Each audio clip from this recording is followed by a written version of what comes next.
Half a day, the Committee on General Government Operations, Appropriations, and Housing is now called to order. Today is Monday, November 1st, 2021. The time is 9 a.m.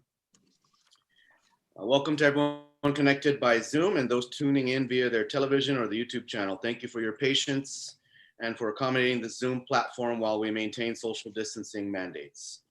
Notices for this public hearing were disseminated via email to all senators and all main media broadcasting outlets on Wednesday, October 20th, 2021, 5 working days prior, and again on Wednesday, October 27th, 2021, 48-hour notice.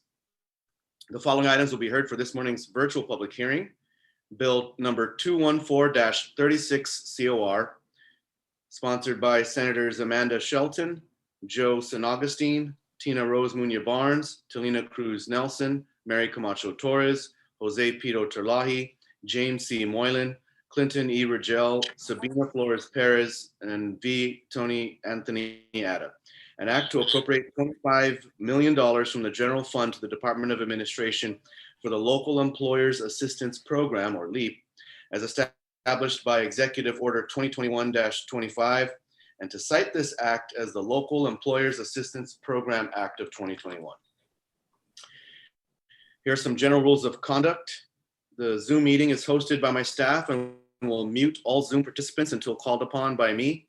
Members of the committee and or non-committee members will be allowed to pose a question to an individual testifying.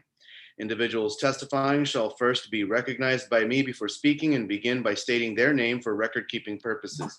When called to speak, please ensure that you are unmuted. Questions and testimony shall be confined to the substance or nature of the agenda.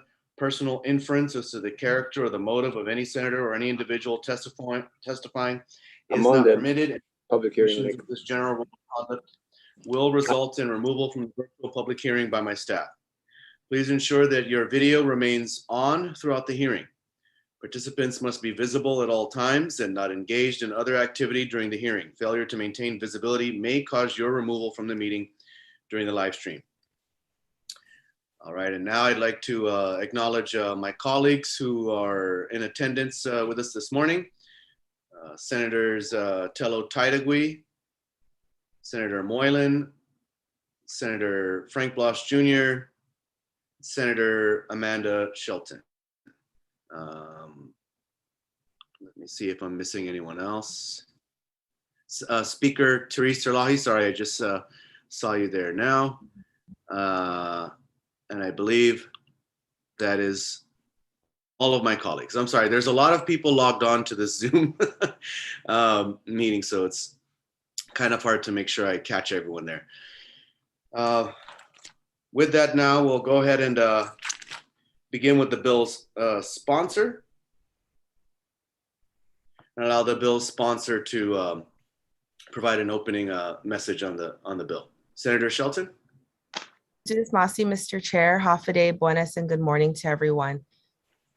Thank you for hearing Bill 214 today, and Seduis Masi also to Chairman Agustin for allowing this hearing and for your co-sponsorship on this measure, as well as the support of Vice Speaker Muña Barnes, Senators Nelson, Pedo Terlaje, Senator Ridgell, Mr. Chair, Senator Perez, Senator Torres, Senator Moylan, and Senator Ada.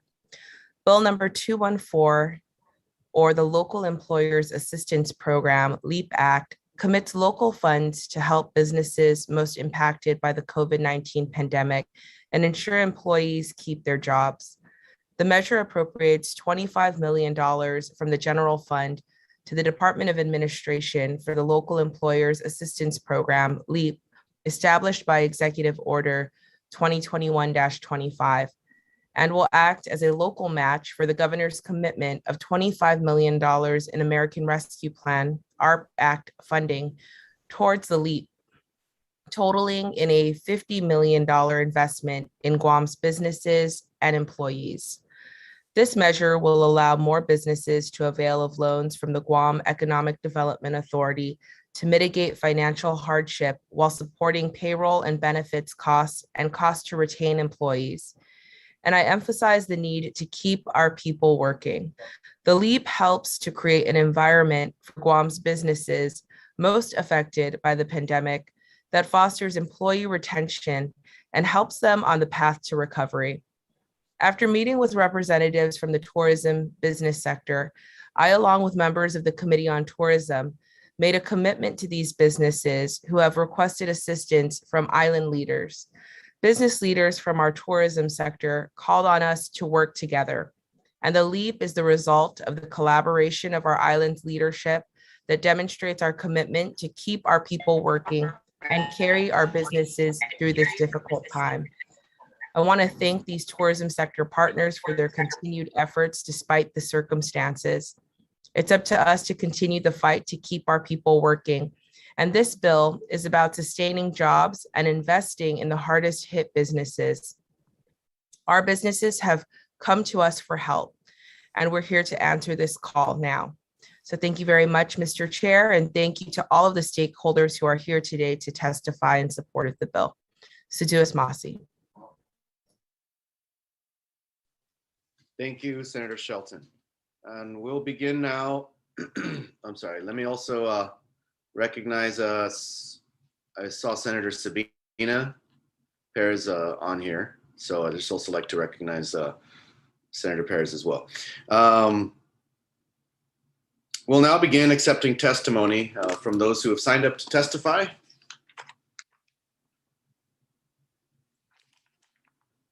And we will begin with Mr. John Ray Uggan. Good morning, Mr. Uggan. Oi, dan hapare Torres Anderson na dot.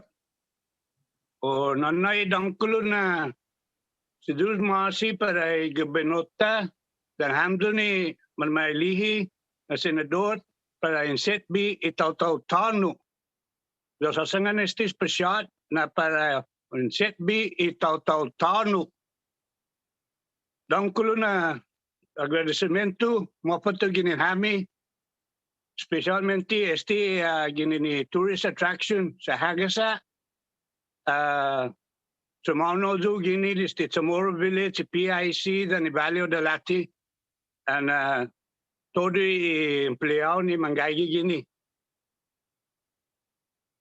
Na halumpan gikoroson midzu na esti na salapi in papaisin, I think agagaw in papaisin azudu para itaw-taw-tano sa gagi kumikita sa amda nuno ng pilaw nigap iko kwantos oras mapasisimulay na 13 oras gido semana 13 oras gido semana ni sweldo ni Mastapa pa ni 9.75 titsumilong pusetbi ipamilyon niya titsumilong Mano siya itaw-taw na pumaspiya palinala niya. Angin 13 oras gido semana. Unggan tatungan at tsatsaga sa pudesti COVID. Lo ata na di 13 oras. Ti megagaydo na sa lapi ni pinantinaong puwapasi pagumento niya. Kareta, power, ganihanom ni palinala niya. Edzigi nagagi manasapit, edzigi nagagi tinatsaga. Hasudu, pegadugi inasunmidu, densenti isinentin niya, itesi oras gi dosimana. Lo, akin tununua matotsu sa masya, guaha, masya dididi, de enigi kostumbreta gi kuturan itsamoro. Munga gumago, continua matotsu. Kaleknas na tao, angin matotsu au, mangi na mo. Pagwan ti matotsu au, atsu na mo. Kung kadadaas ti sa migay lo, ang timpan lalalu, ang timpan piniti, pege no, ginasunmidu, na mansatsaga taw-taw-taw-taw-taw-taw-nuk. Pegano gikoroson midu, na guaha pamilya niya, guaha pamagun niya, dangkulo na na sapoti mapatagin ni federat ni Edzi quest car para pamaguon ni pafamboka. Lo, zay otso siya na pectus ni manisita pupanlala muna pot. Esti power ni mahal sa talo. Gasolina ni mahal sa talo. Lo ti mahal sa dunia sa tadza business a dunia po masupoti empleado. Dankulo na si Diyos masik. Thank you, Senor Ogen, for your testimony this morning. Next is Mr. David Tidinko, Valley of the Lati. Buenas and Hafide, Toramzu.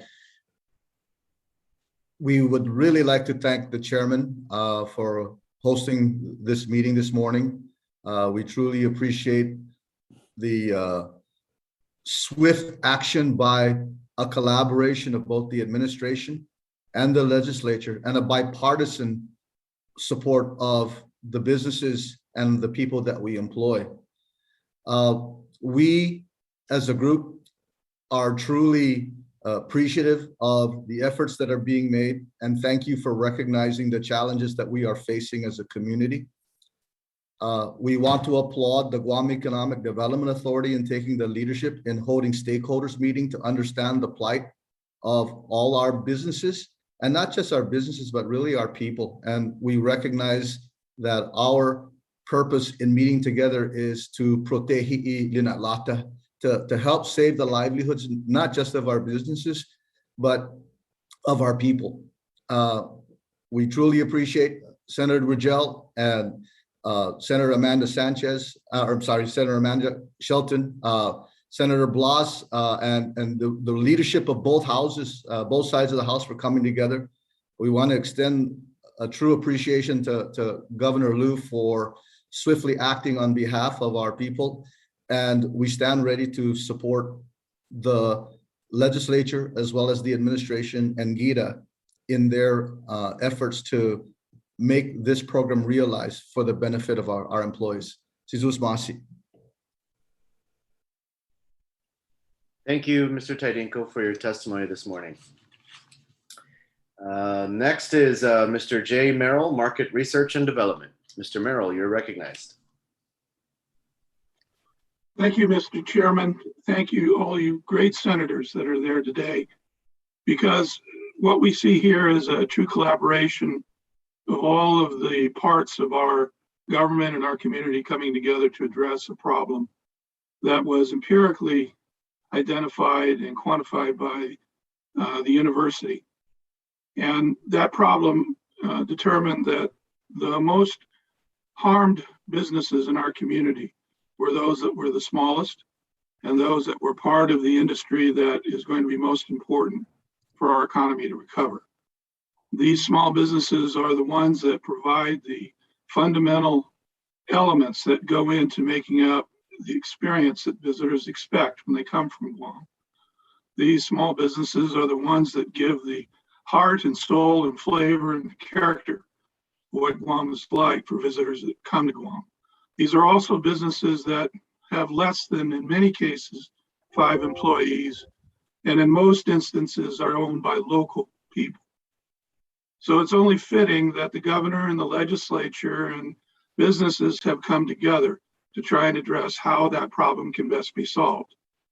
And GIDA, through its leadership and its very qualified and extremely well-positioned administrative manner, is in a position now to help expedite the assistance these small businesses desperately need.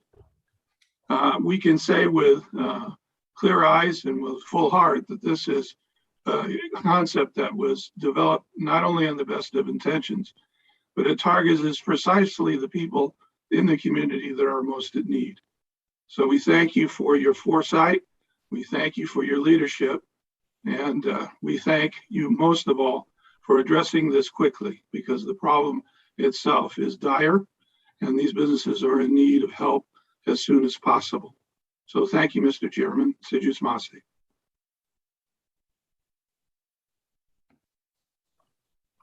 Thank you, Mr. Merrill.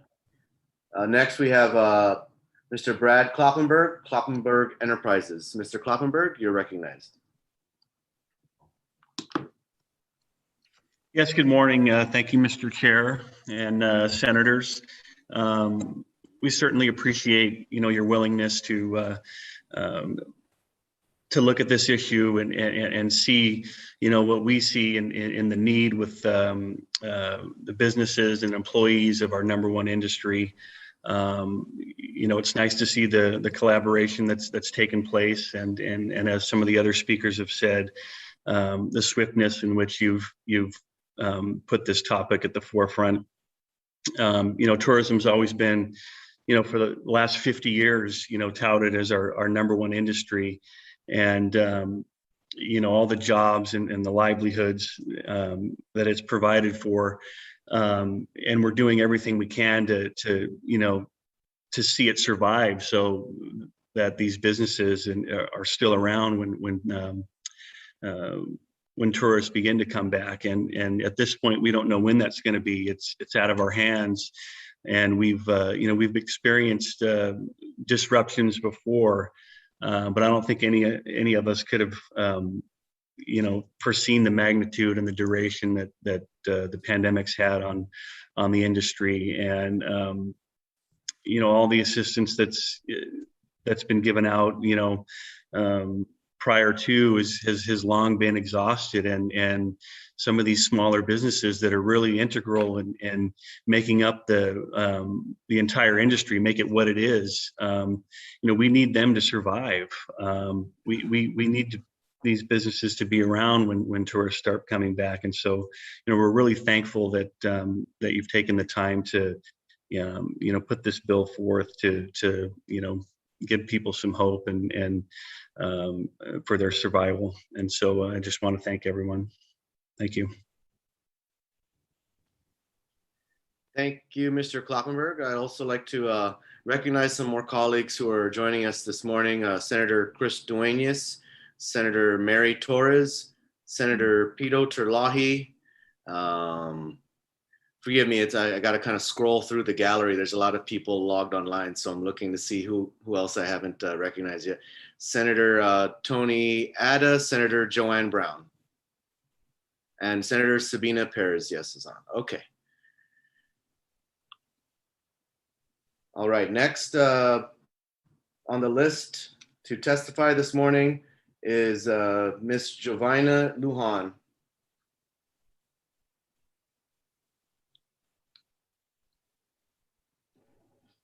Thank you, Acting Chairman. In the packet that was delivered before the committee, we had presented written testimony.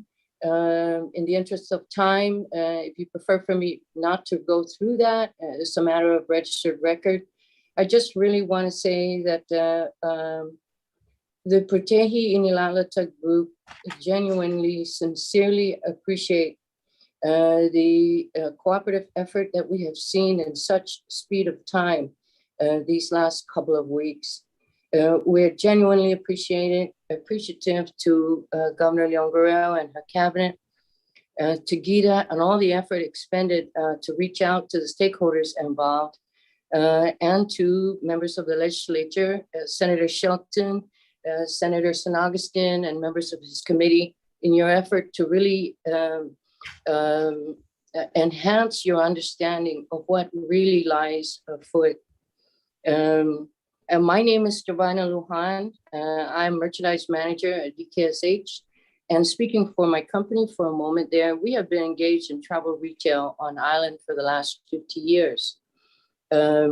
We have been through SARS, wars, the Iraq invasion, the typhoons, the disasters, and the like over these 50 years, but we have never really seen anything of the likes of the pandemic downturn that Guam suffers from.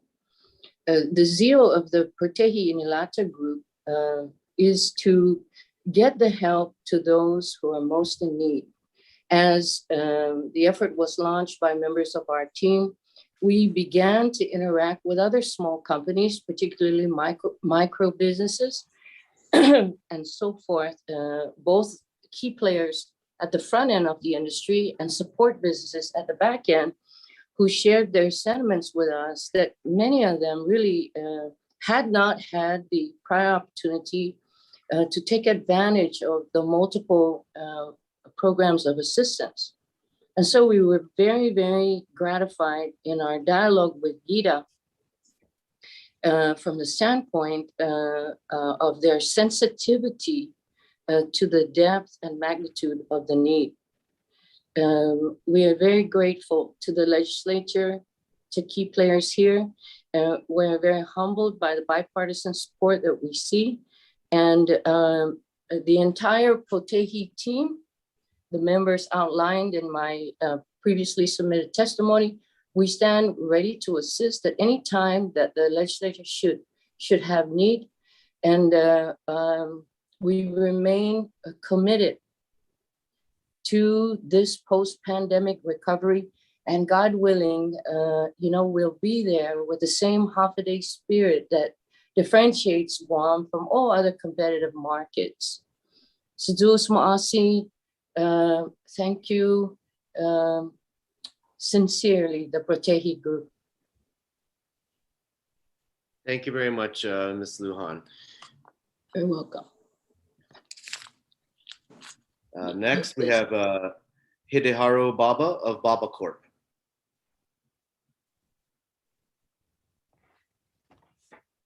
Mr. Baba, please unmute and you may begin. Good morning. Good morning, Chairman Ridgell and Senators. Again, thank you for giving us the time this morning to testify in favor of Bill 214-36. As members of our team mentioned, the businesses that rely heavily on tourism has been hit pretty hard. This is, Guam's gone through many challenges in terms of, typhoons and stuff that impacted tourism. But, this pandemic has it's just gone way too long, and it basically, a lot of the small businesses and majority of the businesses that rely heavily on tourism is heavily impacted by this prolonged pandemic, which has already gone 18 months since closure of basically the tourism here. Our company, we've been around, like Jovina mentioned, Carnell's been around for 50 years, and we've been around, thank God, for 50 some years. But this, to me, is the most challenging time that our company has faced, especially in the tourism area where we operate the Atlantis submarines and the beach resort, which primarily our market is tourists. So if you can imagine not having any income for the past 18 months, it takes a toll on company. And we really appreciate what the Gita, the governor, and senators have done to assist our employees with the PUA and the pandemic assistance and the other programs. But we need more help. So I hope that this bill gets through and that more assistance will be provided for businesses that rely heavily on tourism. Thank you. Thank you, Mr. Baba, for your testimony. Next is Mr. Monty Mesa, GPO, and Tumon Sands Plaza. Hi, good morning. Buenas. My name is Monty Mesa, and I represent both Guam Premier Outlets, GPO, and Tumon Sands Plaza, better known as TSP. Thank you again, Chairman Clynton, and also all the senators who are involved in this public hearing this morning. Again, we can't thank you enough. And again, showing the display of collaboration with all of you and also with Governor Liu's administration, with Gita, with GVB in putting together a program called LEAP to help our businesses, but also help our employees who have been devastated by the reduction of their hours, or also put on either get laid off or temporarily put unemployment at the moment. We hope, though, that with what you guys have put together, and I again commend all of you for your collaboration in putting this program together. We really look forward to all your continued support on getting Bill 214-36 passed. And it really is to help our people. I think in hearing what John said earlier, I think it is about our people here and those that are employed throughout our island, through all the different businesses that have been represented so far and will continue to be represented in the next few testimonies.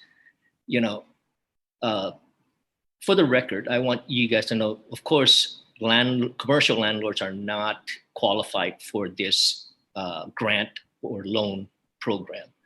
However, though, we support it greatly. I represent, over 100 tenants, and the majority of them are local tenants who we've helped throughout the last 18 months. But to continue on there's going to be challenges. And I think with the help that you guys have put together on Bill 214-36 would greatly help our local tenants who employ local people, who have local families here. And we hope that even with, this small amount from the legislature of 25 million and the 25 million coming from the governor's office, I think will go a long way. And I hope that it can be expedited soon, because as all the previous speakers have said, the 18 months has been very challenging. It has not been seen in ever the history of Guam, and we still don't know when it will be resolved. However, we only hope and pray that it will be soon. We're thankful for your collaboration with the governor in really holding down the infection rate at the moment, and I commend all of you for helping to get our island, to over 90% vaccinated. I think we're on the right track in hopefully getting our visitors back to the island. We know that our two source markets, Korea and Japan, are also increasing their vaccination rate, and we only pray that they do get to the target by the end of November. And hopefully we wish it will start sooner than later. But again, in closing, I again commend all of you for the collaboration that you put together with the governor's office, with the administration's GIDA as well as GVB, in answering the call that all the people presenting today and our group from the Nina Lata group.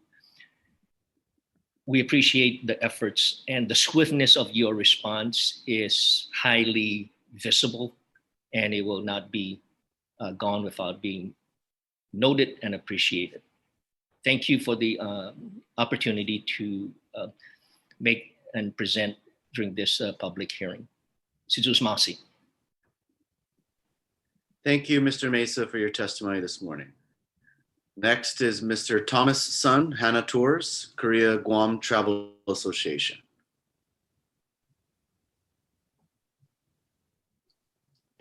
Hi, good morning, your honorable senators, my colleagues, and members of the LEAP group. Really appreciate this opportunity to speak on behalf of the Korean Guam Tourism Association. We've seen many Korean businesses struggle because of this pandemic, and because we've had so much language barriers and lack of information within the community, there were many businesses who were not able to receive assistance from the federal or the local level governments. And there have been a lot of situations where some of these businesses have actually closed, as well as individuals who have worked in the tourism industry for many years, like our tour operators or tour guides, who have actually left off island seeking other opportunities. And when this happens, and I'm sure it's happened before in the past, where we've had an economic crisis and we've had many people move stateside, and we then had a lack of people who we can rehire to work in the industry. We're seeing that slowly happen, and we are doing our best on our end to try and keep them by employing them part-time, on call, and we're doing everything that we can. And we really think that this assistance, given that we provide the important information needed for them to apply and receive the funds, would greatly help them to alleviate them from eventually possibly having to close their businesses. And we really appreciate everything that the government and our fellow hoteliers, business and other business owners who are fighting to keep Guam afloat until this pandemic well, not leaves us, but eventually we would accept the pandemic and just continue on with what we've been doing. We've seen an increase in the Korean market currently, and we see the potential. So we just need that extra boost for us to just stay afloat until the tourists come back. So that way, Guam can be once again a great destination to the Asian communities. And we thank you, and we hope that eventually, the government provides the assistance that we need. Thank you. Thank you, Mr. Sun. Next, we have Satoru Murata, Holiday Tours, Japan Guam Travel Association. Excuse me. Thank you, Chairman, and all Senator. And my name is Satoru Murata, representative of Japan Travel Association and representative of Holiday Tours Japanese tour agent. Japanese travel agent cannot see no Japanese tourists for 1 year half this pandemic. During the pandemic, we have a very hard time and very trial time, and it's never been done before. This RAPE support is a must for our employment and business continuity until back to tourists. I would like to thank Center and GIDA and all related organizations for their cooperation in our testimony. Thank you very much for giving opportunity. Thank you. Thank you, Mr. Murata, for your testimony this morning. Next, we have Melanie Mendiola from the Guam Economic Development Authority. Hafide and good morning. Mr. Chair, Mr. Vice, Senator Augustine, Senator Ridgell, members of the Committee on General Government Operations, Appropriations, and Housing, and thank you for the opportunity to provide testimony on Bill 214-36. The Guam Economic Development Authority wholeheartedly supports the bill. My name is Melanie Mendiola, and I am the Administrator and CEO of GIDA. GIDA, in conjunction with the Office of the Governor, has been at the forefront of the Government of Guam's economic response to the COVID-19 pandemic. The various small business grant programs we've administered have provided millions of dollars in direct financial assistance to over 2,500 small businesses. However, we continue to hear from a cross-section of local businesses of the harsh economic realities of the COVID-19 pandemic. What everyone first thought to be a short-term economic disruption has stretched into a prolonged and uncertain period of economic challenges. And in order to ensure that our island's economy will emerge from the pandemic stronger than ever, the Government of Guam must continue to develop and implement programs that assist businesses most affected by the COVID-19 pandemic. To that end, Governor Leon Guerrero established the Local Employers Assistance Program, LEAP, via Executive Order 2021-25. The main objective of this program is to maintain current employment numbers while simultaneously promoting the creation of new jobs through loans to local businesses that have suffered the most impact of the COVID-19 pandemic. And I again emphasize the most impact, the greatest impact. The LEAP program will provide immediate stabilization to eligible businesses, many of whom have told us that without this assistance, they can see no other feasible option but to permanently cease business operations. GIDA is currently drafting program guidelines and requirements for approval by our Board of Directors and the Office of the Governor. We have held a series of stakeholder meetings over the last month consisting of business owners, large and small, as well as various business organizations. It is GIDA's goal to craft a program that provides as much assistance as possible to businesses that have experienced significant pandemic-related business interruption.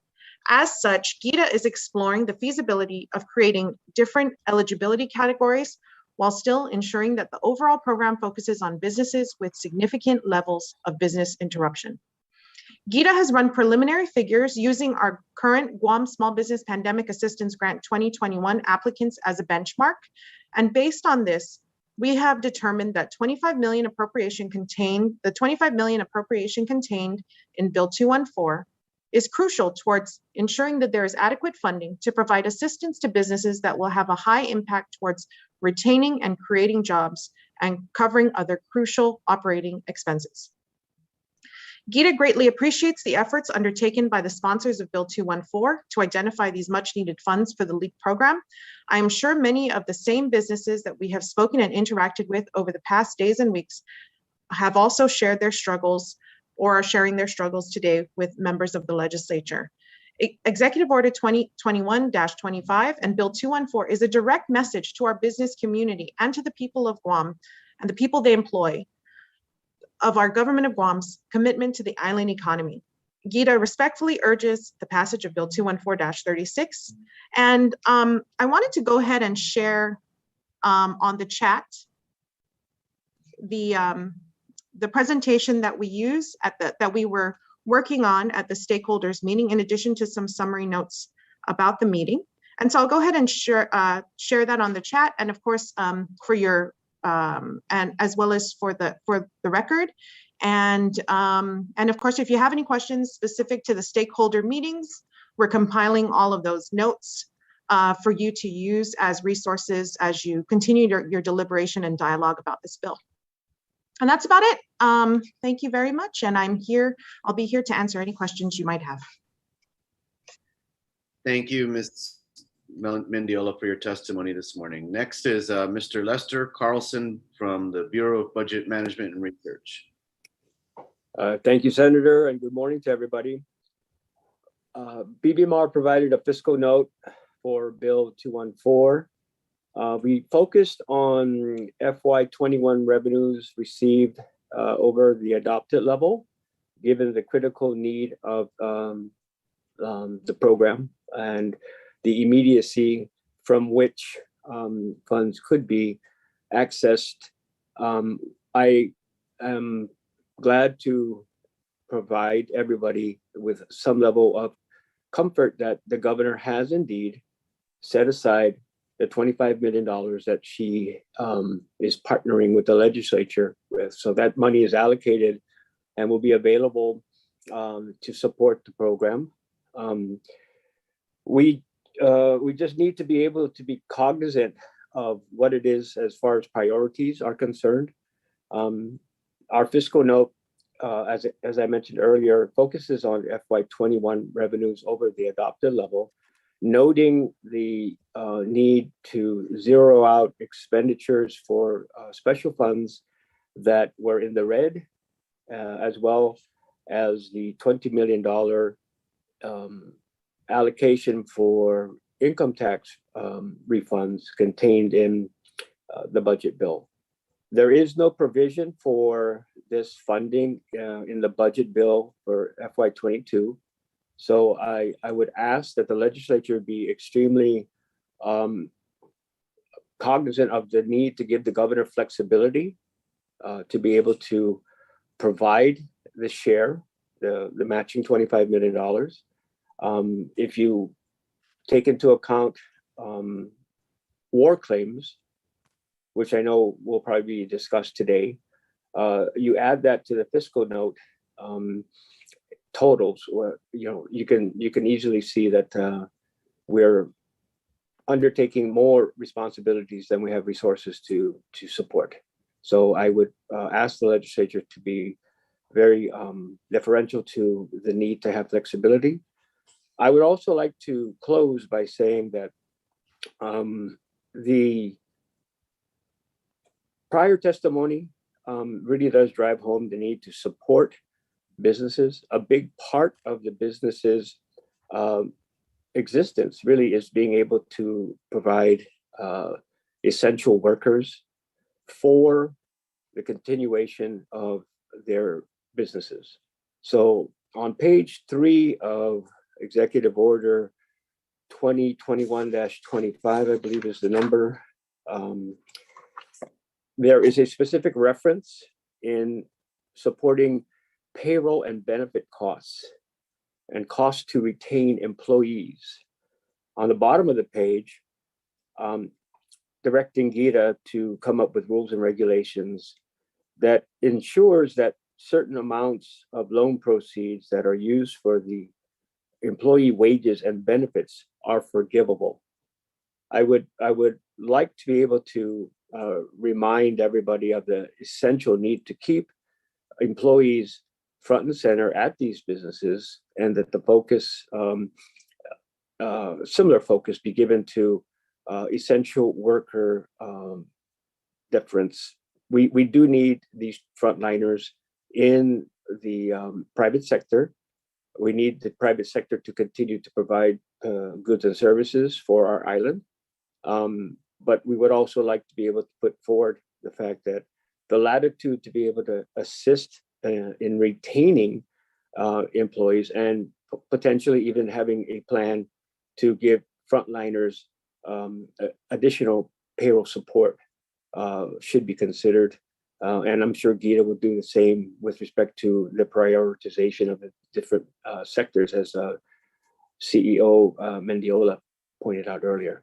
So I thank you very much for the time to provide some testimony on Bill 214. 100% of the governor's commitment is allocated, and we stand by to assist in any way possible. Thank you very much, Mr. Chair. Thank you, Mr. Carlson. Next is Mr. Edward Byrne, Director of the Department of Administration. Good morning, Mr. Chairman. Senators, thank you for the opportunity to address you on this matter. I would stand behind all that Mr. Carlson said, and with all the caution that he expressed about how we allocate funds during the course of this year. DOA has experience of dealing with both local funds and the federal funds. the proposal here is that there will be a mixture of local and federal funds. And we are very, very aware and very keen to make sure that we achieve maximum compliance, both with the local funds and with the federal funds from all the bodies that are looking at us. And there are a lot of bodies that are looking at us. Having said that, I mean, I'm pleased to say that we really haven't had a huge number of inquiries. We've had actually a minimal number of inquiries. And I put that down to the care and caution and compliance that we've had from all departments that are involved in this process. As Mr. Carlson said, we support the intent of this bill and of the executive order. We stand ready to perform whatever tasks are necessary to get funds out once everything is passed and engrossed with, to get funds out as quickly as possible, as we have done for the 7 or 8 programs that the DOA has been dealing with during the course of this pandemic. We also stand ready to answer any questions, but thank you for the opportunity to speak to you this morning. Thank you, Mr. Byrne. Next, we have Mr. James Radona.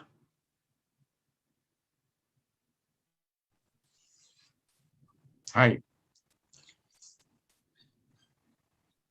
Hi, good morning, Mr. Radona. Yes, good morning. Yes, good morning. My name is James Radona. I'm an independent tour guide for the Japanese market, and I represent over 20 tour guides who have been working in the tourism industry for the past 40 years. Tour guides is a rare species of people because they speak a different language in order for us to perform our duties when we interact with our customers, whether they are from Japan or Korea or Taiwan. And we have many individuals who have been working here in this island for the past 40 years, and I am one of them. And what I see is that due to this pandemic, they have lost their ability to earn income from this industry. So now they are seeking other ways, whether they're leaving the island or looking for other jobs, or possibly retiring from that position. So when the tourism does come back to Guam, there will be a lack of tour guides here on Guam, and we will have to look other ways in order to accommodate their needs. So we are also part of the grassroots people, which is very invincible. In other words, you know, there are many others like me, not only tour guides, but taxi drivers and scuba diving instructors and all those individuals. They're all part of this industry. So I feel that we need to be, to have a voice in whatever the government is providing for us. I hope that the government will continue to support our needs, and we look forward to ways in interacting with the government and with the private sector. So we hope that we can give your support to us, and we look forward to doing our jobs in the future. I have to thank the people here on this Zoom and also all the senators and everybody that's here to support us. Thank you very much. Thank you, Mr. Radona, for your testimony this morning. Next is Mr. Andrew Park.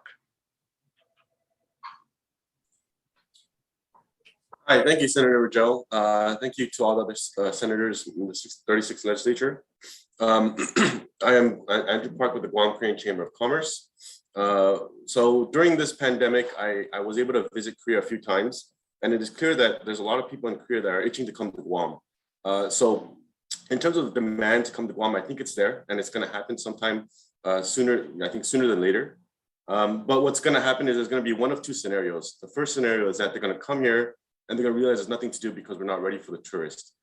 Shops are going to be closed, retail stores are going to be closed, tourism industry is going to not be ready, and there's not going to be enough restaurants to eat at. And the second scenario will be that they'll come here and they'll see a lively economy with the restaurants still open, the shops still open, the retail stores still open, and tourism industry ready for them to come here.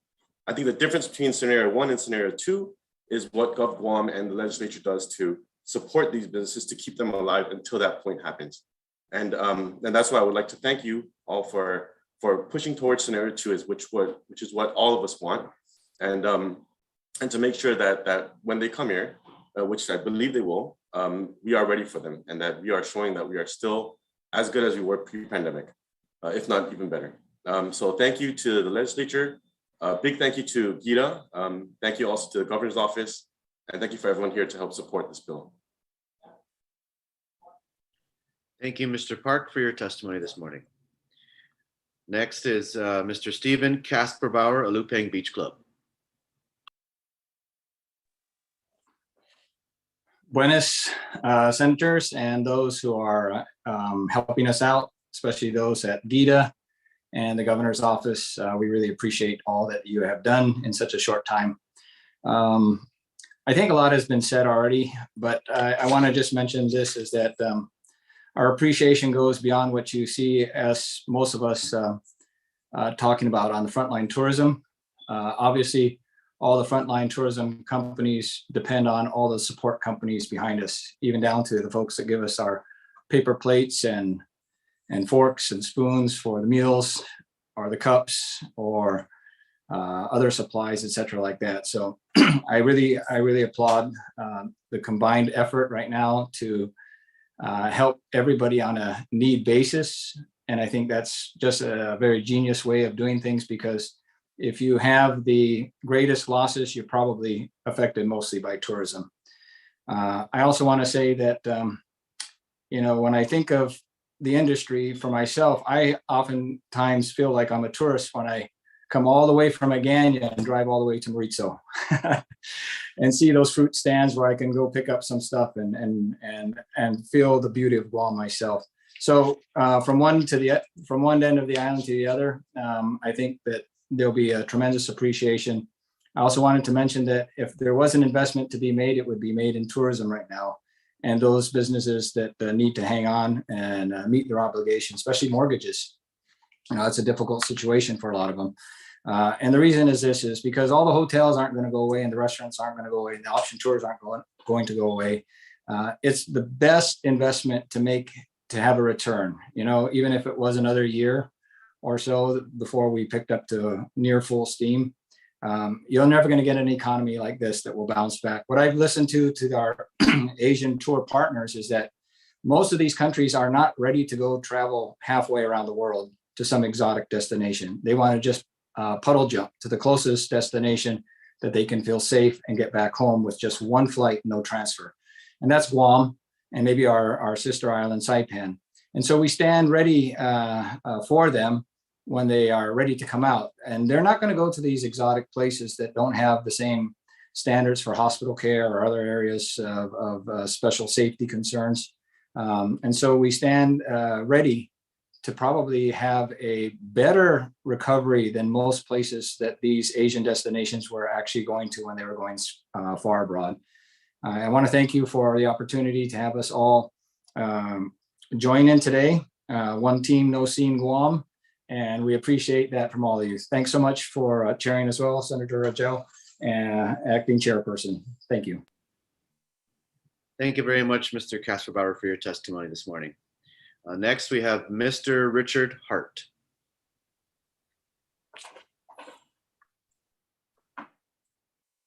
Sorry, I'm having a little internet connectivity issues.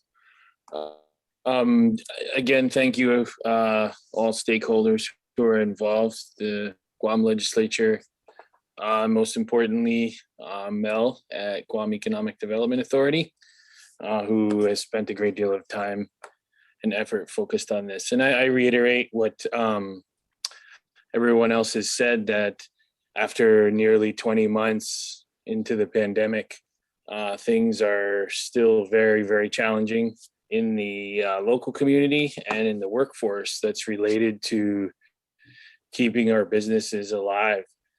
If you go drive through Tumon, as soon as you get past Happy Landing Road at nighttime, it's just dark. there are all these wonderful businesses that were once thriving, 18 months ago, 2 years ago, are now shuttered, quiet at night. All day and at night, but it's most noticeable at night. And it's created an extremely challenging environment. But because our economy is so cyclical in nature, and at the moment, all we have to depend on is the income that people are making from local businesses that are doing business with local customers. And with the lack of customers, especially in the restaurant industry, it makes it very hard to keep people employed.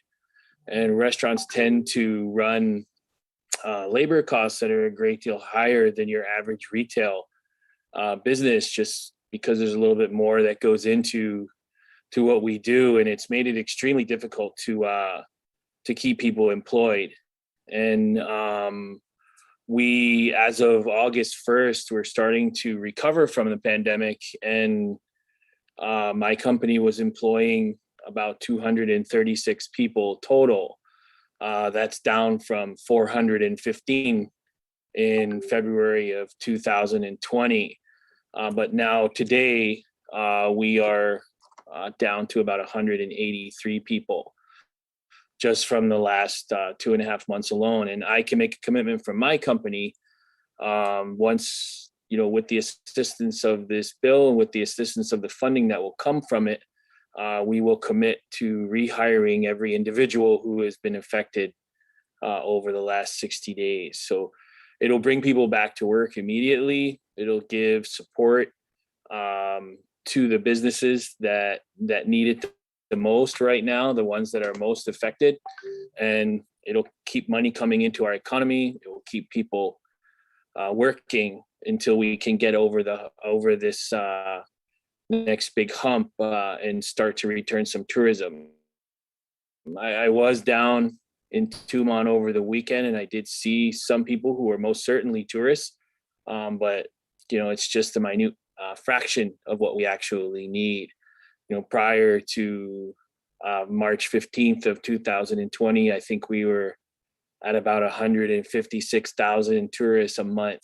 And right now, it's virtually nothing. So that's going to have a great effect on everybody who's on here. And each individual has their own struggles that are, similar in nature to what everyone else is dealing with. So I commend everyone for sticking with this program and hopefully taking it to the finish line over the next couple of days. I thank Governor and her team for allocating the funding, and the Guam legislature for jumping on it as quickly as they did to make sure that we can get the program in place as quickly as possible. We will stand ready in the business community to support, and once again, thank everyone for their time this morning. Thank you, Mr. Hart. And just for the record, you are speaking as President and CEO of Apple Pacific Restaurant Group, correct? Yes. And could you say what restaurants also? That is correct. Oh, that's fine. We represent Applebee's, Longhorn Steakhouse, all up, and once this program is funded, we will finally reopen our IHOP location next to GPO in Tamuning with the use of the funds here. Okay, thank you, Mr. Hart. Next, we have Akihiro Tani, Pacific Underwater Observatories. Yes, half a day. Hi, good morning. My name is Akihiro Tani, General Manager at Fisher Marine Park. Thank you for inviting me for today's opportunity. I joined to this volunteer protege group because we are aware a lot of business associates, small businesses who used to provide experience and also activity for tourists. Those businesses now is on the edge. So they consumed all of operation funds, and then some of the companies started disappearing. Normally, when we operate a business, it's been said that the 2 to 3 months expenses amount to pay we need it as operational fund. But however, COVID interruption is so long, more than 18 months, majority of business owner already consumed operational funds, and then we have no funds to restart the business. So this bill will help with a lot for those small businesses to restart the operation and then rehire our employee. And then time is very important because POA ends September 4, and then some of the employees still waiting for previous owner to rehire. So time is very essential. And we really appreciate if this bill gonna be passed smoothly, and then those businesses gonna be ready for reopening. The timing of reopening, to be frank with you, nobody knows. But we do have a good sign. In Japan, yesterday, a new infection is only 224 people. So if we think about the 100,000 population, it's only 0.18 person a day. It's very low. In Korea, also, it's close to 4 person per 100,000 people population. We already started seeing several Korean tourists coming in. They drive rent a car and they stop by Fisheye Marine Park and they go to south. They're visiting south area and they stop by a gas station and they are souvenir shop like that. So I personally think, so within 2 to 3 months, we already start seeing the coming back of tourists. Of course, there are several different opinions. Some people might say it doesn't happen until 2024, but I personally really think, so this is right there. But so we need those small business to be there, just waiting for a little more. And then so we can open and we can restart. Thank you very much for giving me this opportunity. So I really hope this bill gonna be passed smoothly. Thank you. Thank you, Mr. Akihiro Tani. Next, Ms. Mary Rhodes from the Guam Hotel Restaurant Association. Hafide, good morning, Senators. This is Mary Rhodes, President of GHRA, and on behalf of our board of directors and members, we have been notifying all of our members to submit written testimony if they are not here providing oral testimony. So I know Senator San Agustin has received several written testimonies, but aren't here today.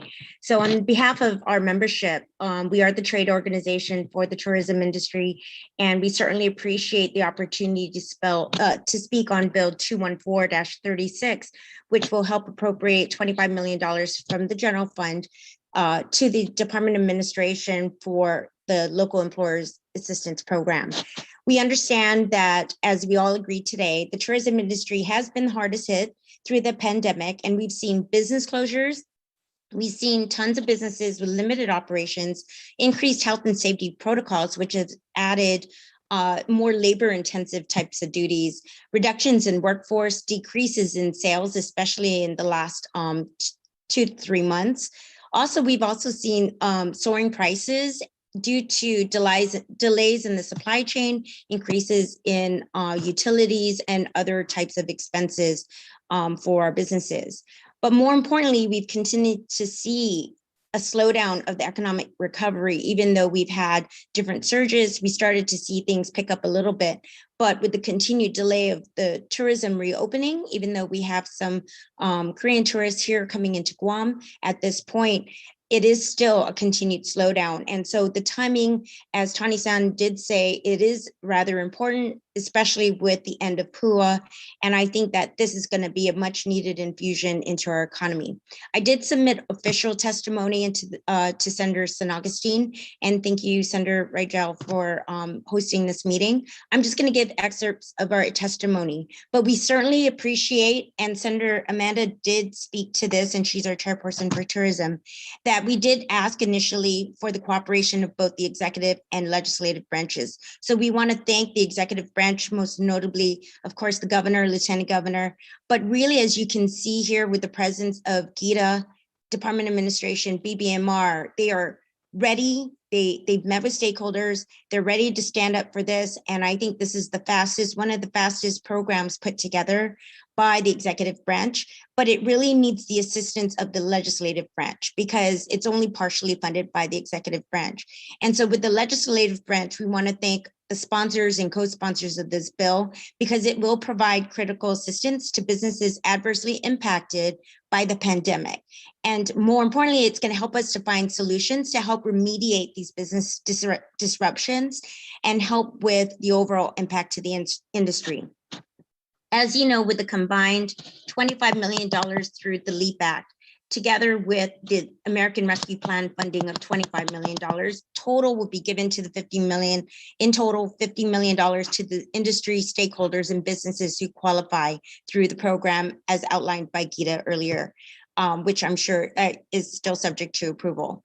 Although some companies have already received federal relief from SBA, GITA, and other programs, both federally and locally, it's really important to know that even though they've received these local and federal funds, more needs to be done to support our largest industry that continues to face setbacks in order to stabilize our most important economy and our #1 economic driver, which has been tourism for almost 60 years.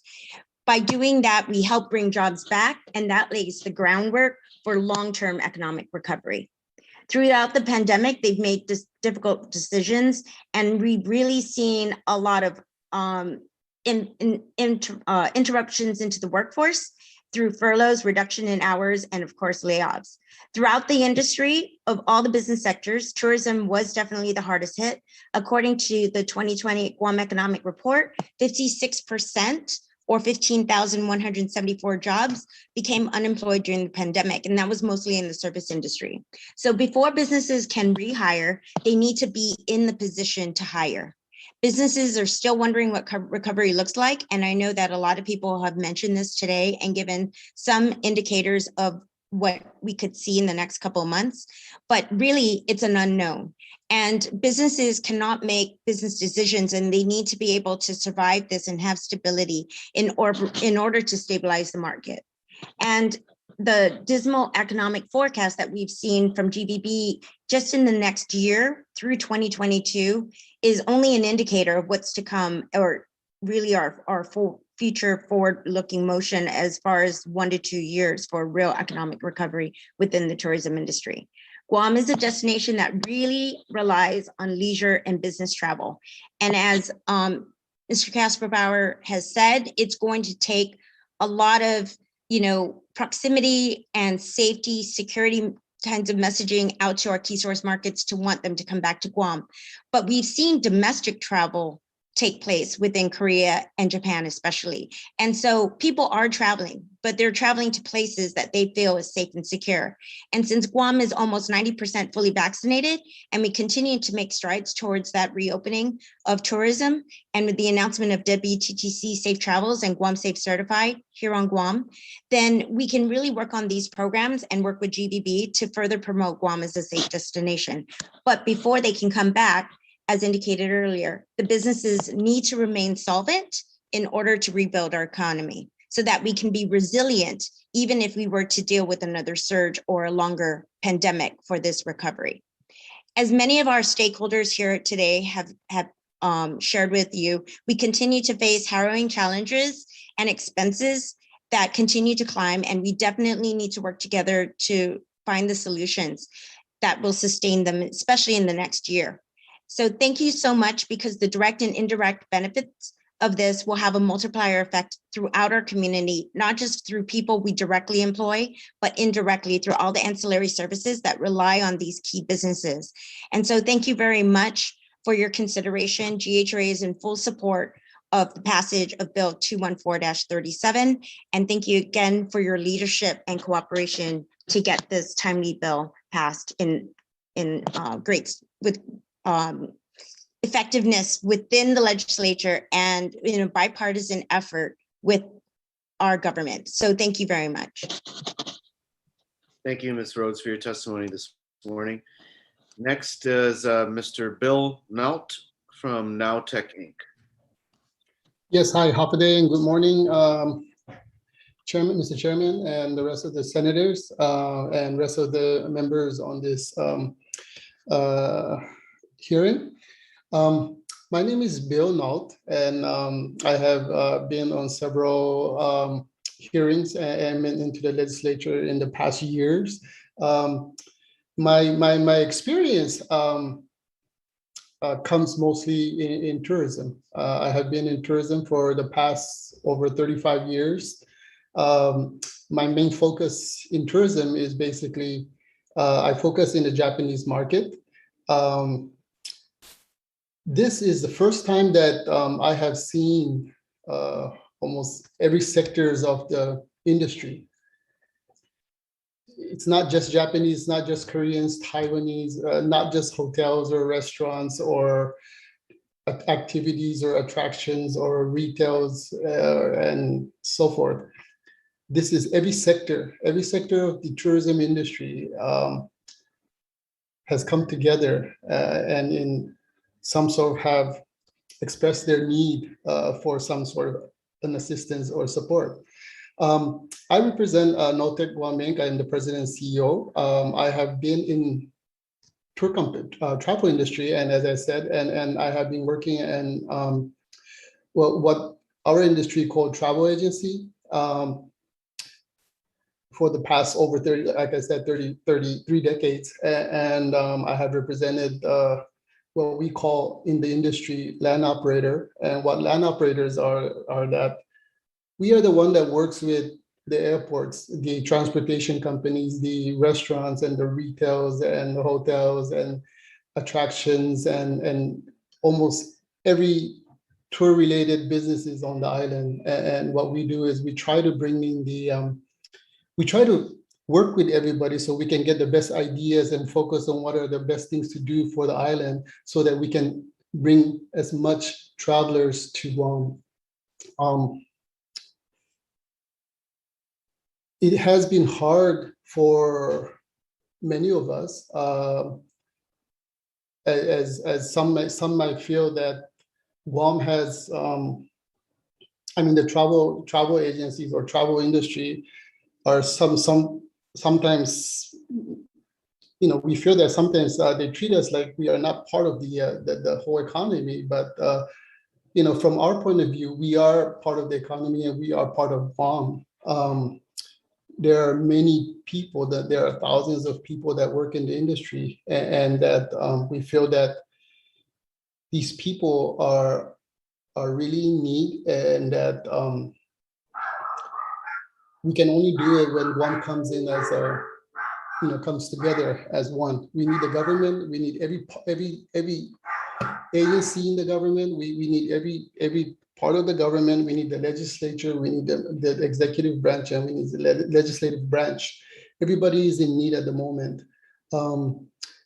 The core sectors of our market, such as Japan, Korea, have really improved in the past 18 months.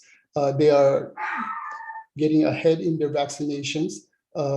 Japan had just finished its elections last night, and that the Japanese government is moving on forward in regards to their goals, and also regards to travel, domestic wise and international wise. So we will be hearing, we should be hearing soon what they are planning to do in regards to going overseas. And as many have already mentioned, that Guam is in a good destination, destination from Japan, where they are interested in traveling to short destinations to begin their international travel. And in order to do that, we need to be ready, as many have mentioned, that we need to be ready for this, and we need to keep our employees so that we will be able to provide the services that is needed. We need to make sure, as everyone has said, open up our business and be ready, because once these people starts to come and our industry is not ready, you know, they will move over to other destinations that will be ready. And I have also stressed in the past different meetings is that, or hearings, is that Guam needs to recognize that there are other destinations that are moving to do the same things. They are trying to grab our core markets as we are trying to grab our core markets. And in order to do so, we need to be resilient and strong, and that we need to make sure that we are ready when things are open. And in order to do so, we need to make sure that our industry and our economy is open and ready. And for this, I also put my support into the bill. And hope that everyone feels the same, so that we can move quickly to make sure that we are ready to face the opening of the economy and tourism. So thank you, Mr. Chair. Thank you, Mr. Naut, for your testimony this morning. Next, we have a Mr. Jeff Jones, Triple J Enterprises.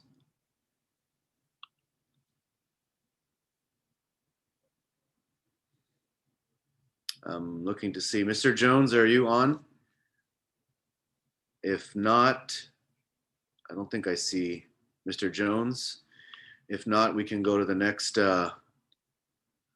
person. I'm sorry, there's a lot of people logged on, so I'm just kind of scrolling through to make sure I'm not missing anyone.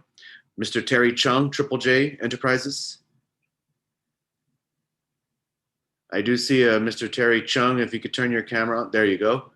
Mr. Chung, you may proceed. Yes. Half a day. My name is Terry Chung, representing Korea Guam Travel Association of 69 individual corporate members and individual and corporate members in Guam travel industry. Our director, Thomas, already testified about current hard situation of Guam travel industry and tour operators. Most of them are working for other industry or went off island to seek for a new opportunity. Korea already reached out over 75 fully vaccinated, and government already announced the herd immunity. So the Korean government will lift many restrictions on the travel, and also social distancing level effective November 1st. So we clearly see the tourists will start coming back from this month. And especially in December, we are expecting many of the flights are returning back to Guam. So my focus for December will reach over 5,000 arrival. But currently, there are many businesses already closed down, and tourists have nowhere to go. So some of the tourists talk to me that they don't have a place to enjoy or visit, since most of the industry are closed down right now. So I would really appreciate if government can support our travel industry and take into consideration of this bill. And that's it for my testimony. Thank you, and Masi. Thank you, Mr. Chung, for your testimony. If there's anyone else online that is here to testify this morning, please raise your hand or let me know. Put a message in the chat. I'm looking through. There's no one else I have signed onto the list, but in case someone else is logged on that would like to testify, please let me know at this time.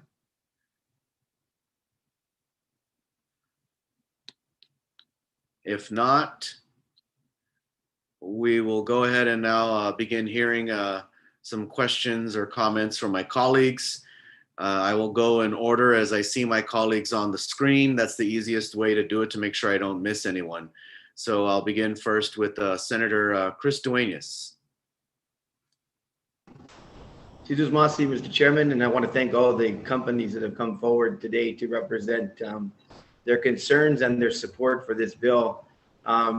Certainly, having served over half of my working life in the tourism industry, I know every single one of these individuals personally, so I know what they're going through and certainly the need that exists.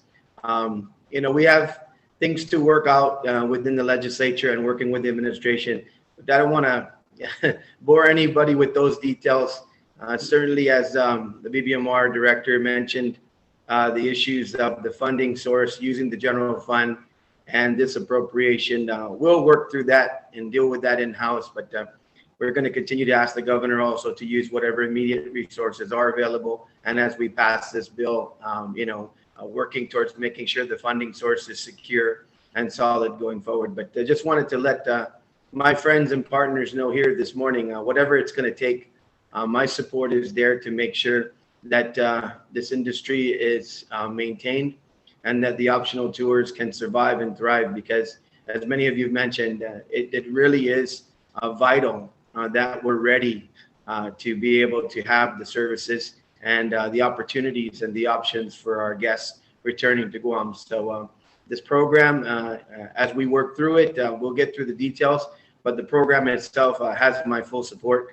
There is another bill that will allow for additional flexibility, but we'll discuss that down the line. But I wanted to just assure the partners today that my full support is there to make sure that we rescue this industry. Mr. Chairman. Thank you, Senator Duenas. Senator Telotadegui. Mr. Chair, for the opportunity. And thank you to everyone that's here to testify in favor of the bill. I'd like to thank the governor for giving the $25 million to something that that's mostly needed, truly needed in our economy, since our economy is driven by 60% revenue from our tourism industry. But most importantly, recognizing that this funding that we receive from ARPA or any other federal funds that we receive are to help our business community, are to help our economy.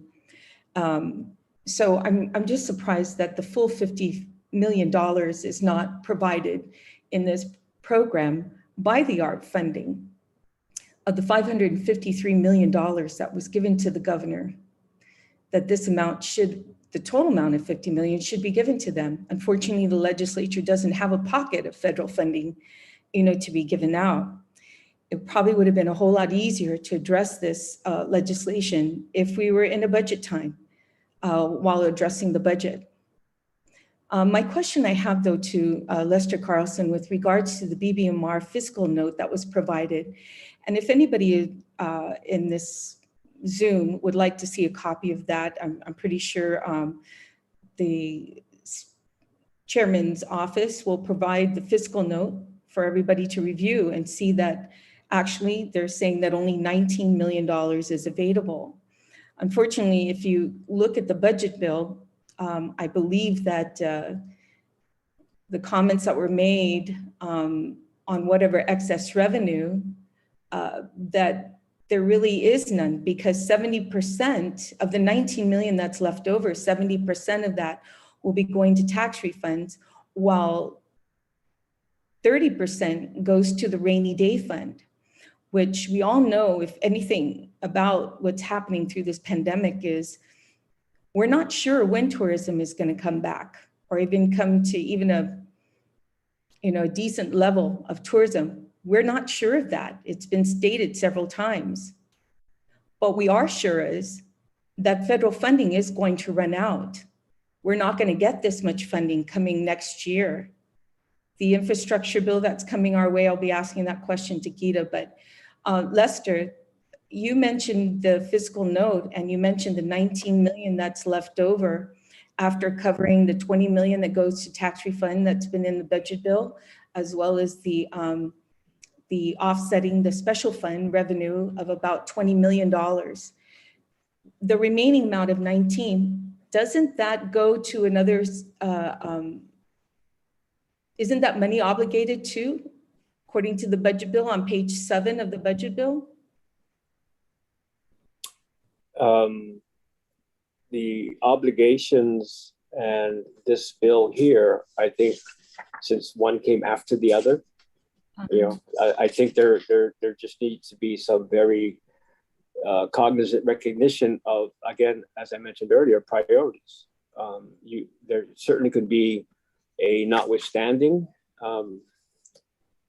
added to Bill 214 to be able to have some clarity so that there isn't any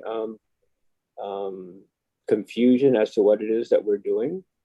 I think you're correct, Senator, that there are some cleanups that need to get done so that there is we don't have a mess as we try to assist. So the fiscal note does just take into account the 21 revenues, ma'am. I said that earlier. Trying not to differentiate what it is that is and isn't passed in the 22 because it's November 1st. We don't really know where we're going in 22. So it would just be a proper, like maybe appropriate to just focus on the revenues collected above adopted levels in 21. That's the very simplistic approach we took to this. Thank you, Lester, for that. I'm just curious too, because the fiscal note, you talk about excess revenue. However, the bill 214 does not talk about excess revenue. It just talks about taking money from the general fund. So why was that interpretation in your fiscal note based on excess revenue? Yeah, like I just said, Senator, it is a general appropriation. It's not contained in the 22 budget. It makes some sense that if somebody was going to look at appropriating, it would be appropriating from something that we understand on paper that there was revenues over adopted. So again, the focus is, here is where we ended up fiscal 21 in draft, certainly before the audit comes out. If we want to make a good faith effort to assist these businesses, we should probably look at this funding because there isn't anything allocated in the 22 budget. So it's pretty simple, ma'am. Thank you, Mr. Carlson, for that. As you know, based on your calculations in the fiscal note, that only leaves $5.7 million for the rainy day fund for this legislature that would set aside $5.7 million for 2022 on a rainy day. That's very low considering. Also tax refunds at $13,300,000. Moving on GIDA, I appreciate very much for the LEAP stakeholder presentation, Melody, that you provided us, that provided a lot of information. One of the concerns I have is by the way, how much funding was set aside for executive order? I think it was 2018 small businesses. How much money was set aside for that? Because you had, according to the executive order, actually this latest one, it talks about that executive order 2020-18. That's the health, I believe that's the Small Business Pandemic Assistance Grant Program. Okay, and I believe that amount might have been $20 million that was set aside. Are you going to be following the same kind of program as you did for Executive Order 2020-18 for Small Business Pandemic Assistance, as well as Executive Order 2020-40, Guam's Small Business Pandemic Assistance Program, as well as 2020-35 for Guam Small Business Rental Assistance? Are you going to be following all those programs, and how much money has been set aside for each executive order? Yes, I'd like to thank you, Senator, for asking for that clarification. I think what's important to note for the body to understand is that the governor was Governor Leon Guerrero, I believe, was the first governor in the territories to give out direct aid to our small businesses, and that was through our 2020 Small Business Pandemic Assistance Grant. We gave out $17 million. So that program is complete. That was out of CARES Act funding, $17 million to a total of approximately, 2,352 businesses. And then the Small Business Pandemic Grant 2021 under ARP We have about 1,728 applicants for that. And that one, 20 million was set aside for that as well. It's a similar calculation. 2020 and 2021 have a similar calculation insofar as long as you receive business interruption of at least 25%, you're given the average of, you're given 30% of an average month's GRT. Okay. Now the rent assistance grant, there was a total of, I believe it was 3.8 million between two funding sources, the CARES Act and ARP.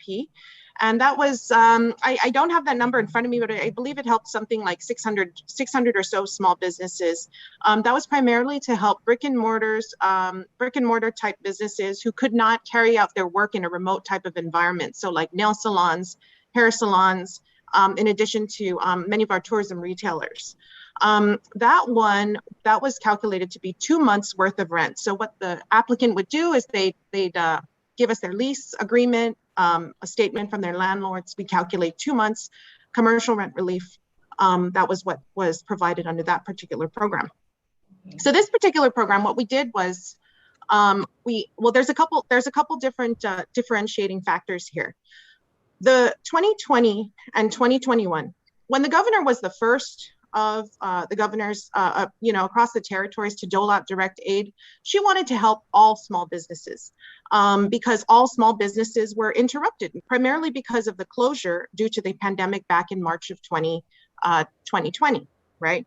And then a little bit later on in the year, there was tremendous, again, a lot of businesses, a lot of restaurants, retailers, et cetera, continued to have struggles paying their rent. They were reporting that to her. So the governor, being the responsive person that she is, came out with the rent assistance grant. But she pieced that funding together from other sources. She did not have that in her original budget plan. And then under ARP, she wanted to help the businesses again. She wanted to finish off the rent assistance grant, which she did, and we're very grateful to that. She wanted us to help all the small businesses again, and so we did that. But then all of these businesses came together and all of these businesses mobilized and came to the governor, so including the Linatla group, led by Mr. Dave Tairinko, restaurant group with GHRA, Mr. Jones, Mr. Hart here, as well as a number of small tour operators, came together and shared with the governor, all businesses have suffered, but there is a segment of our economy that has suffered more than others. And those are businesses related to tourism or somehow affected by the EO that affected covered establishments. And so given that, we tried to carve out a program that spoke directly to this group of business. So there is a more aggressive business interruption requirement. The business interruption requirement and under our former grants was 25%. This one is 50 or 60%. Okay, that's the first thing. The second thing is to provide more meaningful assistance. It's modeled very much after federal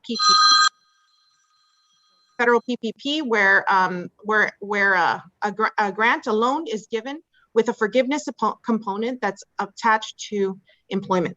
And so it's different. It does have interruption like the others. Of course, it's going to have similar flavor. The application is going to kind of look the same, the promotional materials. And that's just because GITA's we're not the agency known for our creativity, okay? But the size of the award will be more significant. And that is because we anticipate giving fewer awards to the most hurt segment of the economy. So, yeah. Thank you. I think there's an example in the presentation. I'm sorry, I keep interrupting. There's an example in the presentation. Okay. I did have a question with regards to the 2020-18 CARES funding that was provided. You provided 20 million in that executive order, but you only spent 17 million. And then as well as the 2021-2022, you used ARP funding for this money, the 20 million. And all those individuals that are here today, they had the opportunity as well to receive funding from there as well. Okay, my question is that the infrastructure bill that's anticipated to pass Congress that's coming in, there's about $70 million in community block grant. Have you found out if you could use any of this money to assist these businesses that are here particular today with any of that funding? Because of the nature of the congressional appropriations such as CARES and ARP, there tends to be a certain length of time between the passage of the bill and the adoption of the rules and regulations which govern that bill and the federal guidance. And we had businesses knocking on our door, about a month ago that said, we need help now. So in order to be responsive and agile to that request, we did not look into the infrastructure bill to help these businesses. Having said that, that's a really great idea, and we absolutely intend to look into it for any type of pass-throughs that could help these as all businesses, all small businesses.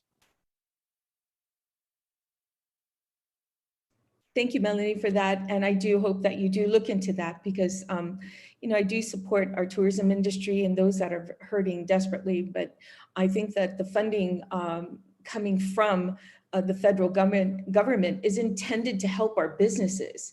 What little funding that we get through our general fund from taxes or fees, which we're seeing are depleting immensely, is not an area to pull from. At this point, we don't even know what's going to happen next year, but we do have for sure funding coming from the federal government to assist our business community and economy. So I will do everything I can, to try and help the industry, but I think we should continue to push for the governor to provide additional funding other than the 25 million. That's a very small amount considering the 553 that she received, plus the additional 50,000 that's anticipated, a total of $603 million coming our way, or 605.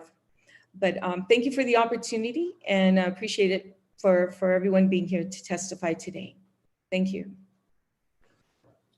Thank you, Senator Tidegly. Senator Mary Torres, you're recognized.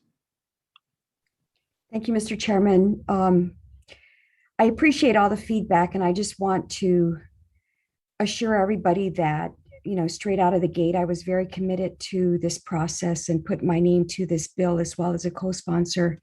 I believe we have to do everything at this point to help the businesses. I mean, that is fundamental if we're going to truly recover and recover in a responsible way with our tourism industry. The only question I had or comment perhaps is to Lester.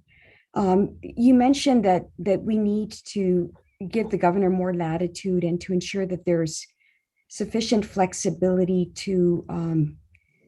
for her to make sure this pulls off. And I just wanted to ask you, is part of the latitude or is most of the latitude with regard to the transfer authority, or is there other things that you believe we have to work into this bill to ensure that it is doable? Because at this point, that's my biggest concern. What can we do to ensure that this program going forward will be beneficial and impact businesses the way it needs to? Thank you, Senator Torres. Section 2 of the bill under appropriation, it has a very general statement that 25 million from the general fund is hereby appropriated, for this program. I think there just needs to be some awareness of, as stated earlier, there might be some conflicting statement or commitments in the FY21 budget, or maybe even in the FY22 budget. So normally what the legislature does is they effectuate policy and prioritize what it is that in this case here I think is necessary, because as I mentioned several times earlier, it's too early in the fiscal year to give the governor increased general fund transfer authority. We don't know whether or not that's going to come around and bite us. Okay. If the economy picks up and the revenues come in as adopted, that'd be great. We're still probably going to have a lagging special fund impact, which needs to be, everybody needs to be aware of that. Customs and quarantine, great example, 2 years in a row subsidized by general fund. So I think there just needs to be the latitude in that if this is indeed a priority of the legislature, that anything that might come around and be contrary or in conflict is addressed and with some clarity in maybe a revision to section 2 of the bill. And that would give her both the latitude to be able to do this, and also maybe even a statement of policy from the legislature that we can do whatever it is necessary from the general fund, either in 21 revenues or 22 revenues to come up with the funding. I'm leery about anything from 22, Senator, simply because we're only 1 month into the fiscal year and it wasn't part of the budget. Again, the fiscal note does focus on revenues received in excess of the adopted levels. I just think that kind of makes a little sense because we know, at least again, on paper, where we generally landed. And I'm actually okay with that. But if there are any provisions of the FY21 or 22 budget that conflict with this, then I think the legislature needs to clean that up. So that's really all I have to say with respect to latitude. I don't want to come into a situation where somebody says, oh, this was supposed to go to that. I think the legislature needs to make it absolutely clear that, notwithstanding anything to the contrary, this is where we're going. I hope that answers your question. It does. And I think what it does is it challenges us, Mr. Chair, as a committee to kind of vet all these things so that we don't, put legislation forward that actually trips them up, trips DOA up or the governor. Because I think ultimately, I agree with everyone, we have to focus on this segment of our enterprise to make sure that this is shored up going forward. And that's all the comments that I have. Thank you. Thank you, Senator Torres. Senator Jim Moylan, you're recognized. Thank you, Mr. Chairman. Thank you to the panel. I support the bill. I'll vote for the bill. I'll push for the bill. I'm looking forward to the next bill that provides you with a similar support. I really think the Protehi Lani Lata did some hard work to negotiate and push hard for this to happen. It's very similar to the SBOG, which was the federal program that many of the local businesses did not qualify for. And you were able to bring this to the attention of us, the senators, and push hard to get it to the legislature. But I can imagine your small meetings that you folks had to get this going. I really appreciate your praise for us, but I think we're way behind the power curve in getting this thing going from the start. So nice of you to say what great compromise we're doing, but in reality, if you told me what the heck took you so long, I would appreciate that too. And I think a lot has to go with the lack of planning that we are having with the administration. But you were able to work with us on that. So it's kudos to you. This pandemic has been going on it's going to be around 2 years, and you're politely asking us to please support you for not having income in these small businesses that are the backbones of our economy and in tourism. If we don't support you, I think that will be freaking insulting. But you managed to put it in such kind words that, we most definitely will support you. You guys are an independent group. You're not part of some task force put together or appointed, but you got yourself together and you came to us for assistance, or you're the ones that are supposed to be thanked for this coming to fruition here. We're hearing from folks like Mr. Bamba, who's representing over 50 years in businesses in the tourist industry. Why shouldn't we be listening to you? So I thank you, sir, for making that strong point as well. For not having income in the last 2 years and being able to put this together with the cooperation of both branches of government is good on you folks. Very diplomatic to do this. But I know and I believe we need more assistance for your group. 50 million is nice. That's only going to take you for a few months. And if we want what, like Mr. Park has been saying, scenario 2 to happen, then we need to pump in more funds for this. or like Mr. James Redona was saying, to keep these independent folks going and not leaving our island. So from the bright outlook that Mr. Tani has and the other markets are looking at too, we better be darn ready to get things going. So we need a long-term fix, and there is American Rescue Plan money for that. And I wish we had a plan, but we don't. But with your efforts, with your group here, you're making us see what plan is necessary. So I want to thank you for that. And I do want to say, please continue the fight for these small businesses. We're going to get Guam moving, and it's going to be through your help, since there is no plan to do that. Mr. Hart, I'm looking forward to seeing you at Applebee's, and congratulations for opening up the IHOP and applying for getting more people back to work. And Mr. Tani, you make sure you let us know if Fisheye, if those bathrooms aren't working. I think that should be also part of this administration's plan to make sure the island is ready to go. Mr. Chairman, thank you very much. And thank you to the panel. Thank you, Senator Moylan. Senator Frank Blush Jr. Thank you, Mr. Chair. Thank you, Mr. Chair, and thank you for all of you that are here to testify today. I'm glad that we're having this conversation now.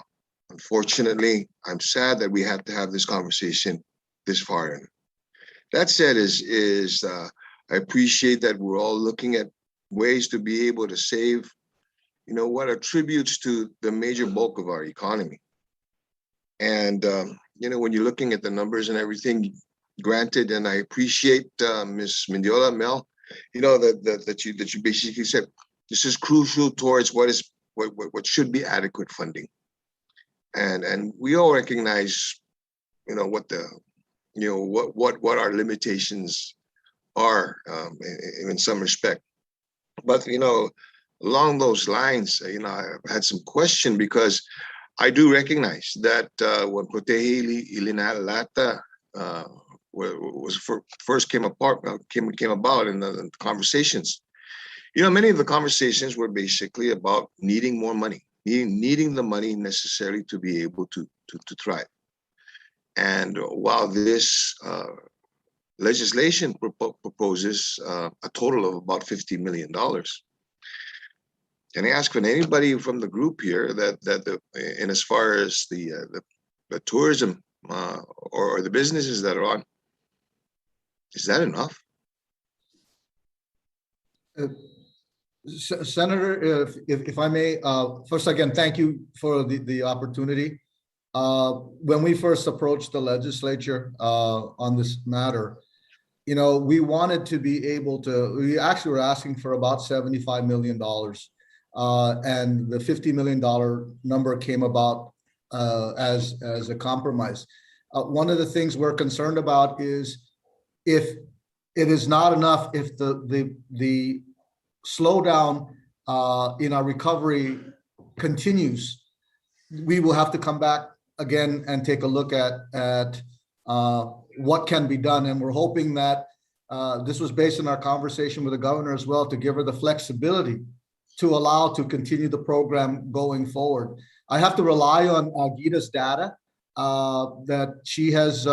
They've collected a lot of data on all the businesses. And just again, as you've heard from all of us, the challenge is we don't know what that magical number is. We thought 75 million was the target number that will take us. We were really looking for about 6 months operational costs. But we again defer to the wisdom of the legislature and the government to determine, based on the data they collected, what would be enough.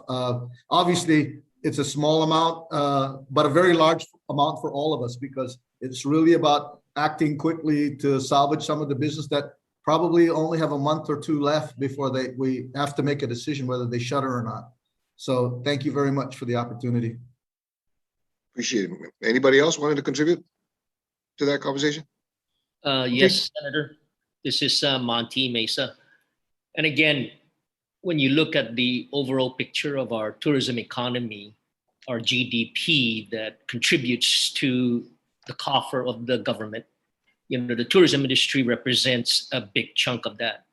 And when you look at the money we're requesting, of course, it's really an investment that's going back to that same economic driver, which is tourism, to continue to fuel this island economy. And yes, I mean, we could be asking for a lot more. And as stated earlier, you know, we still don't know how long this will last. We're all praying that it'll come sooner than later. And we hope, you know, we're asking for some bite size now that we can get through this in the next, hopefully can be accomplished in the next 6 months. If it goes longer, again, there's going to be other requests. I hope that that is not the case. However, again, as mentioned earlier, there are some positive signs from our Korea as well as Japan market in their vaccination rate. And that, I think, is a good indicator.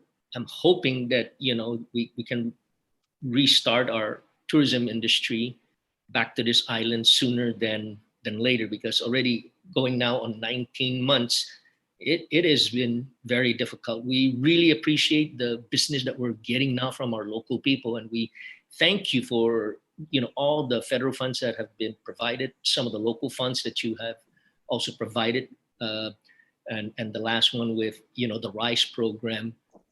All this are, you know, helping our local market business that's we're getting now. I mean, we appreciate all of that, but it's still not enough. And to say, yeah, what amount would be, I mean, as Dave stated earlier, you know, we asked for about 75 million, and we know that there are federal funds. I understand Senator Tello, you know, raising the issue on how much money is actually being noted that's in, you know, the government's coffers to fund this. And we know that the federal funds are there, but we also know that we're not the, you know, there's a lot of things that the government wants to do and wants to help everybody. And yes, this is an investment or reinvestment that we're asking for. And if the legislature, you know, has the wisdom to increase it, that would be greatly appreciated as well. But, you know, we're appreciative of all the collaborations that all of you have done. And I think, you know, yes, thank you, Senator Jim, for saying that, you know, a lot of the kudos for the Portehi Ninalata group. But I think the kudos is everybody here. Everybody is looking to come together, collaborate to find solutions. And I think we have a solution, and we appreciate additional amount if it is affordable, because we're also business people and we understand, you know, we can't all get everything, but we appreciate all the consideration. And Senator Blas, I understand your point, and we really appreciate your continued support. I know that you've been behind us, you know, from day one, trying to help us out, and we really appreciate your efforts. I know also that you submitted a bill 216-36, and you know, I know that's another conversation, but I think, you know, you are displaying the effort to try to come up with solutions to make this possible now and also in the future. I thank you for that. Thank you. Mary, Yes. Ms. Rose? Thank you, Senator Blas. I think it's important to note, of course, we don't have an infinite amount of money, and some of the concerns coming from, you know, DOA on what can they project with the current budget. I think those are big concerns. But yes, there's obviously available federal dollars, but we have to keep in mind that, as Director Mel, CEO Mel said, is that we've already had federal programs already go out in multiple, you know, awards. And so it's really a combined effort, right, of these different programs. And tourism, unfortunately, not all sectors were covered in every program on the larger level at the federal level. So keep in mind that this program still recognizes anyone who might still possibly get awarded later on with the Restaurant Revitalization Fund. But even with that, there are no guarantees in anything, not even a guarantee in this, that this is going to be enough. So I think just the fact that we got enough attention to have this conversation to help bridge that gap between now and next year. And then not knowing what other federal programs might be coming down the pipeline. I think we're all just really extremely grateful for having to get over, that first phase of getting the attention and the recognition from both executive legislative branch and most notably GITA in trying to work out the details of this so that it can be palatable for you guys, for you as a legislative body, as well as for the executive branch to really understand it's not just its impact, but that it's doable with the given funds today. And I think that's the most important thing is these are with the current conditions as of today. Now, should additional federal funding come through next year, or as Lester said, maybe there's more labor related type of funding in the future, all of those things could be helpful. But I think the most important thing to keep in mind is with the information we have today, with the current situation and the current delays, right, with our executive order for this emergency declaration and with the current restrictions and very, very limited travel, these businesses need the assistance, and not just small business, but also large business, locally owned, but also anyone who is paying local GRTs and filed here on Guam, whether or not they're a franchisee, but they have local ownership. It really goes beyond the spectrum. And I think that Bill Nault said it, like, this is the first time you've ever seen all the stakeholders really here all together from all ethnicities and all groups, trade groups. And the fact that the chambers are here from the Korean and chamber and the agents together with the Japanese agents and asking for this, it really shows just kind of how everybody is working together with you to bring the attention. So I don't know if it's ever going to be enough, but it certainly is what is needed. And it's going to help alleviate some things going forward so that businesses can continue to contribute. Rich has been extremely vocal in a lot of this. We have a lot of members who are very vocal in their own right, but Rich has been very active, especially even on his own, but even with GHRA the last several months, because we saw an uptick. And then things got really tough right after summer. And we don't know what the holidays will bring us. We don't know what the first part of the year will bring us, even with the airlines, right, not coming here. So it's very hard to project all of this out. But these are businesses like Rich's Restaurant Groups and other businesses that have remained open throughout the pandemic. They've been restricted the whole time. They weren't just shut down. No one was really shut down, right? Only certain groups were shuttered because they could not operate at all. But the pandemic, the restrictions, the guidelines allowed businesses to reopen, and a lot of businesses have had to readjust and change the way their business model works and how they've had labor, their employees redefine kind of their job duties. So what this means for tourism is that it'll help keep us afloat, really, especially through the hardest months, which is the holidays, right? And people are going to have to make decisions of what they're going to pay in the next couple of months. And, give it to GITA, they had rent relief, and it didn't always go to what it was intended, but they certainly tried that. And they tried so many small business grants. And yes, everybody was eligible to apply. Now, whether or not they qualified, I don't know, but they were eligible to apply. And some people have received assistance and some people haven't. I can tell you there are a number of groups who haven't because they haven't qualified because a lot of grants or federal programs did not consider them. And that's why this one is so significant, because it'll impact businesses who may not have qualified for other programs because of their size or status. So I think that this is a great effort on behalf of this legislative body, specifically to 214-36. And I really hope this measure moves forward. We can always talk about other things, but I think this one, as I said earlier, we should be expedient with this because I think that all of the efforts to date have really been very cooperative and collaborative, and we sincerely and humbly appreciate everybody's role in this, including the stakeholders. And I think that's our role, is to make sure that everybody remains viable. So thank you. Thank you. Mr. Kasperbauer has his hand raised. Mr. Kasperbauer, you have something to add? Sure. You know, what I really appreciate about this is definitely a one team, no seam approach. Everybody here is on Team Guam, and I just really want to say it's really heartwarming. My thoughts for this is 50 million as a start. If you can put a provision that would add more into the bill, that would be great. If you can't, and you need a little more time, we all know that there probably is going to have to be another subsidy. But the way I look at it right now is that Guam, for the most part, locally is open. Schools are open, shops are open, work is open, if you have business for it, dining out, and etc. And so obviously we know what area is not open quite yet, and it's just due to the restrictions of tour arrivals. But I'm counting on the combined genius and our Guam, can get through it anything attitude to work together and find solutions. So, for example, I really appreciate Gita's approach to using the SFOG manner of highest and most need first.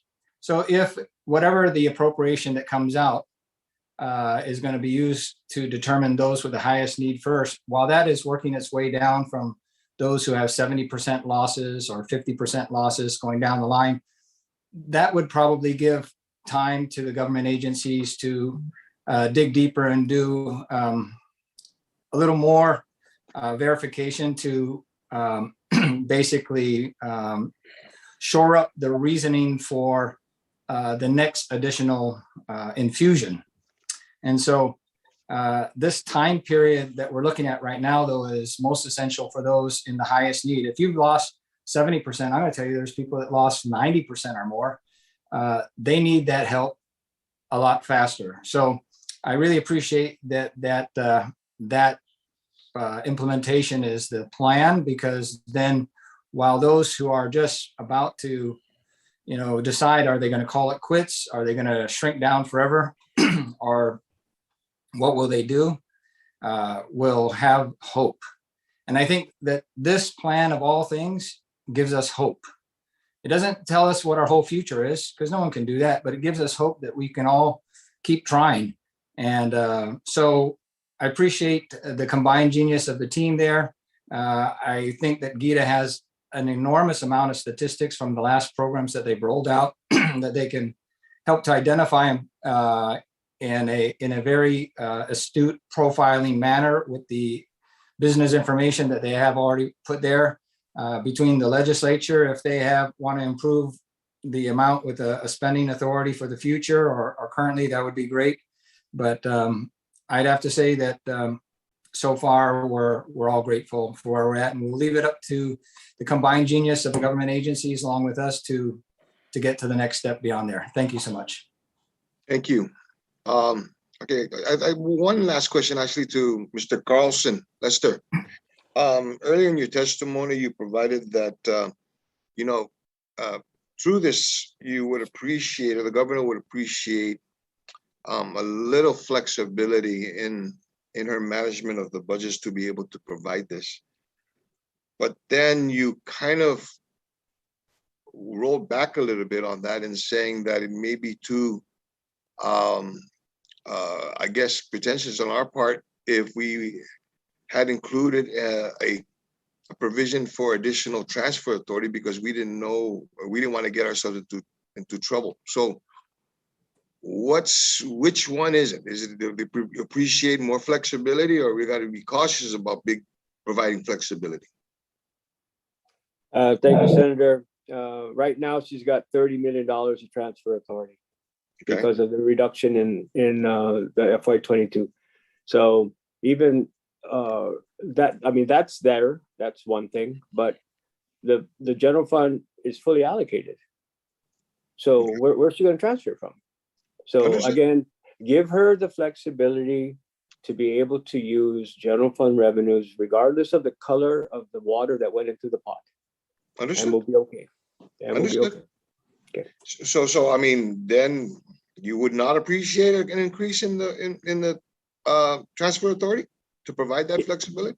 If you want to give it to her, sir, that's fine. I just think that, you know, if it's fully allocated, you're taking a $30 million transfer authority, increasing it to 60, but you fully allocated. Everything's a little too early to go down that road. But look, it's another tool, and I think everybody here has said that you know, maybe this is a forward-looking endeavor, and I appreciate that statement from everybody. And as Mary Rhodes said, there might be a future, you know, assistance that comes out of this. So maybe the combined tools in the toolbox would be forward thinking. And I'm not saying no, but I just think that flexibility, you know, I don't want to be pinned down as to what it is. Sure. Just give us all the tools. I think we'll be better able to assist. Okay, well, with the provisions written as is, you know, basically $25 million from the general fund, where would you suggest, what is an idea as to how to be able to accomplish that, recognizing that everything has been, as you had said, has been allocated? Again, Senator, that's why the fiscal note focuses only on the 21 revenues collected over adopted. It doesn't talk about 22. Okay.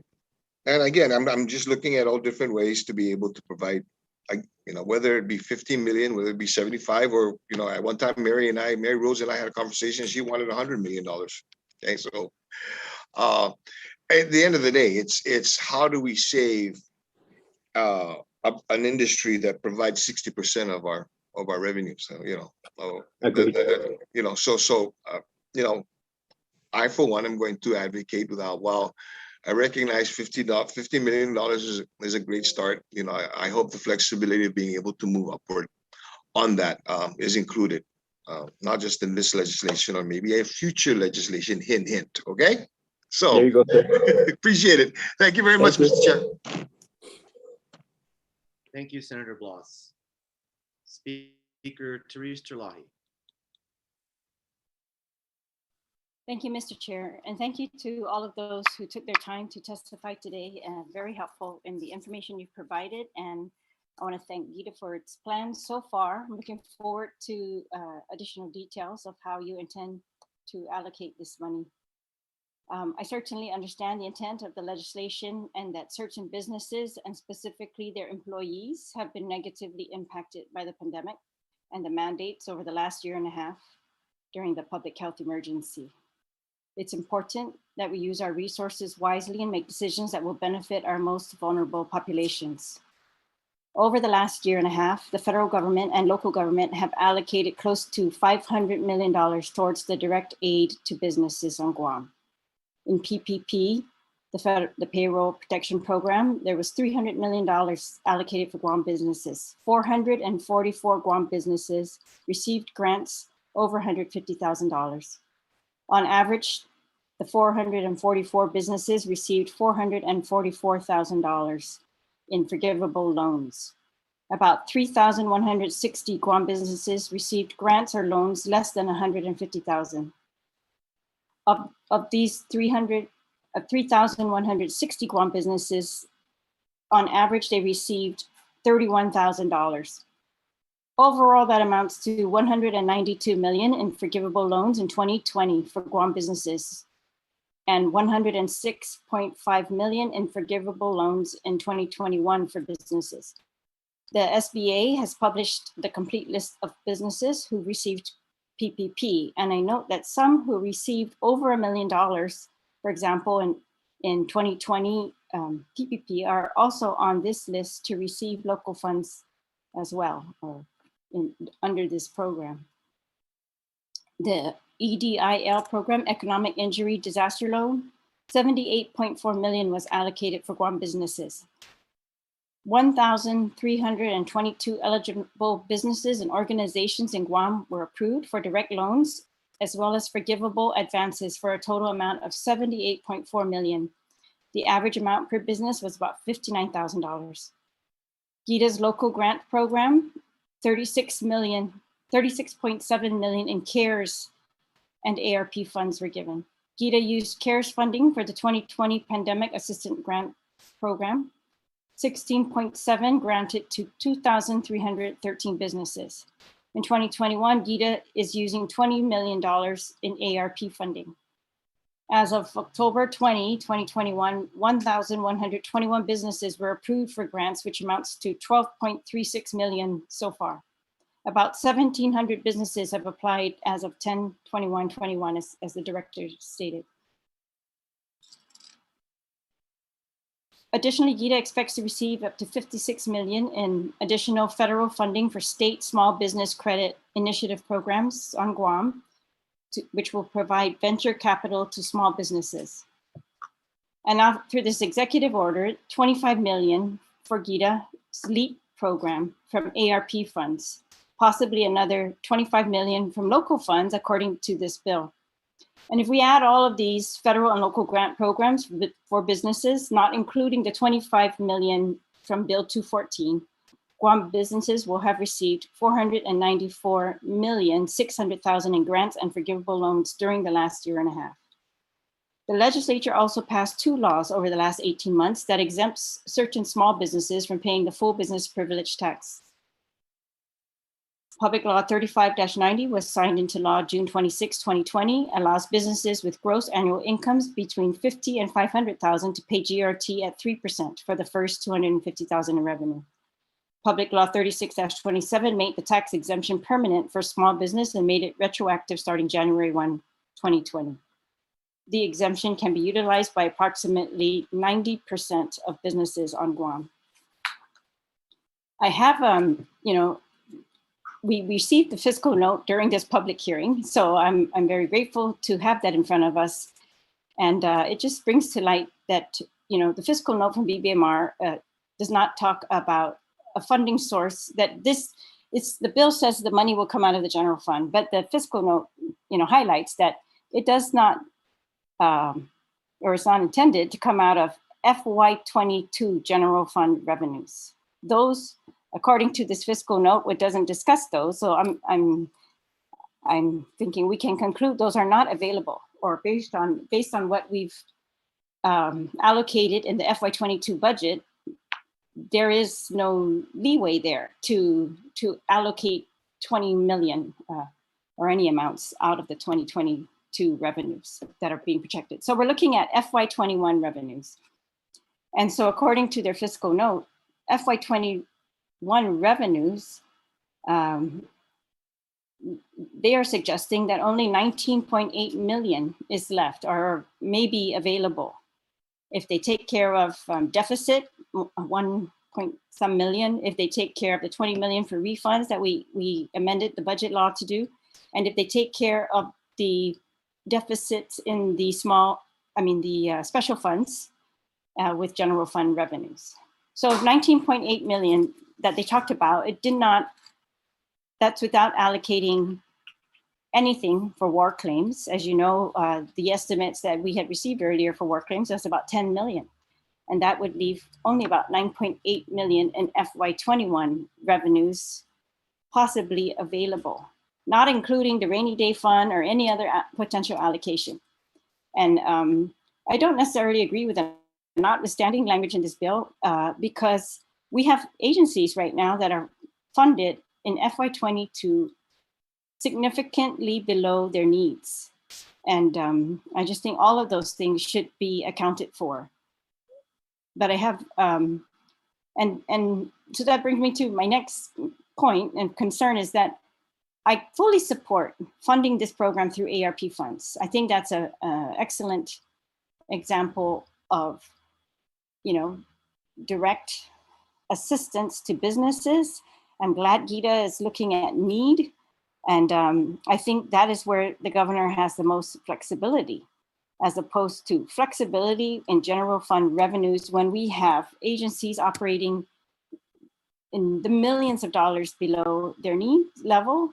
And when we have only about $9 million left in FY21 revenues to potentially allocate if those figures are correct.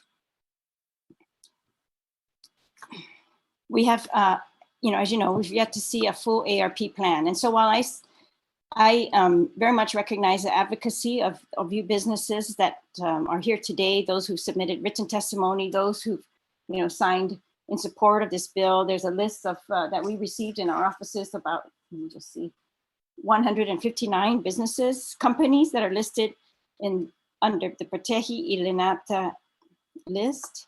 I'm hoping other companies as well will be given the opportunity. But there's really, so GITA's currently working on the criteria as to who might receive, and I don't know, I'm guessing that some of these 159 companies that are listed here are not going to be eligible for that funds for this LEAP program. Not sure, but that's what it's looking like. If you look at the number of employees and things like that, or at least for the bulk of it. This list also includes companies like Japan Airlines, and like they said earlier, some franchises, which may be in need of assistance as well. I'd like to see how this program, overlays with the GBB money is also expected to go to businesses directly in the tourism industry. And so I just don't want to see duplication of those types of efforts, or, when we have micro businesses, very small businesses that I would also like to support. We're going to support businesses. I really hope that we can support some of our very small businesses that were not able to get any of these federal funds to date.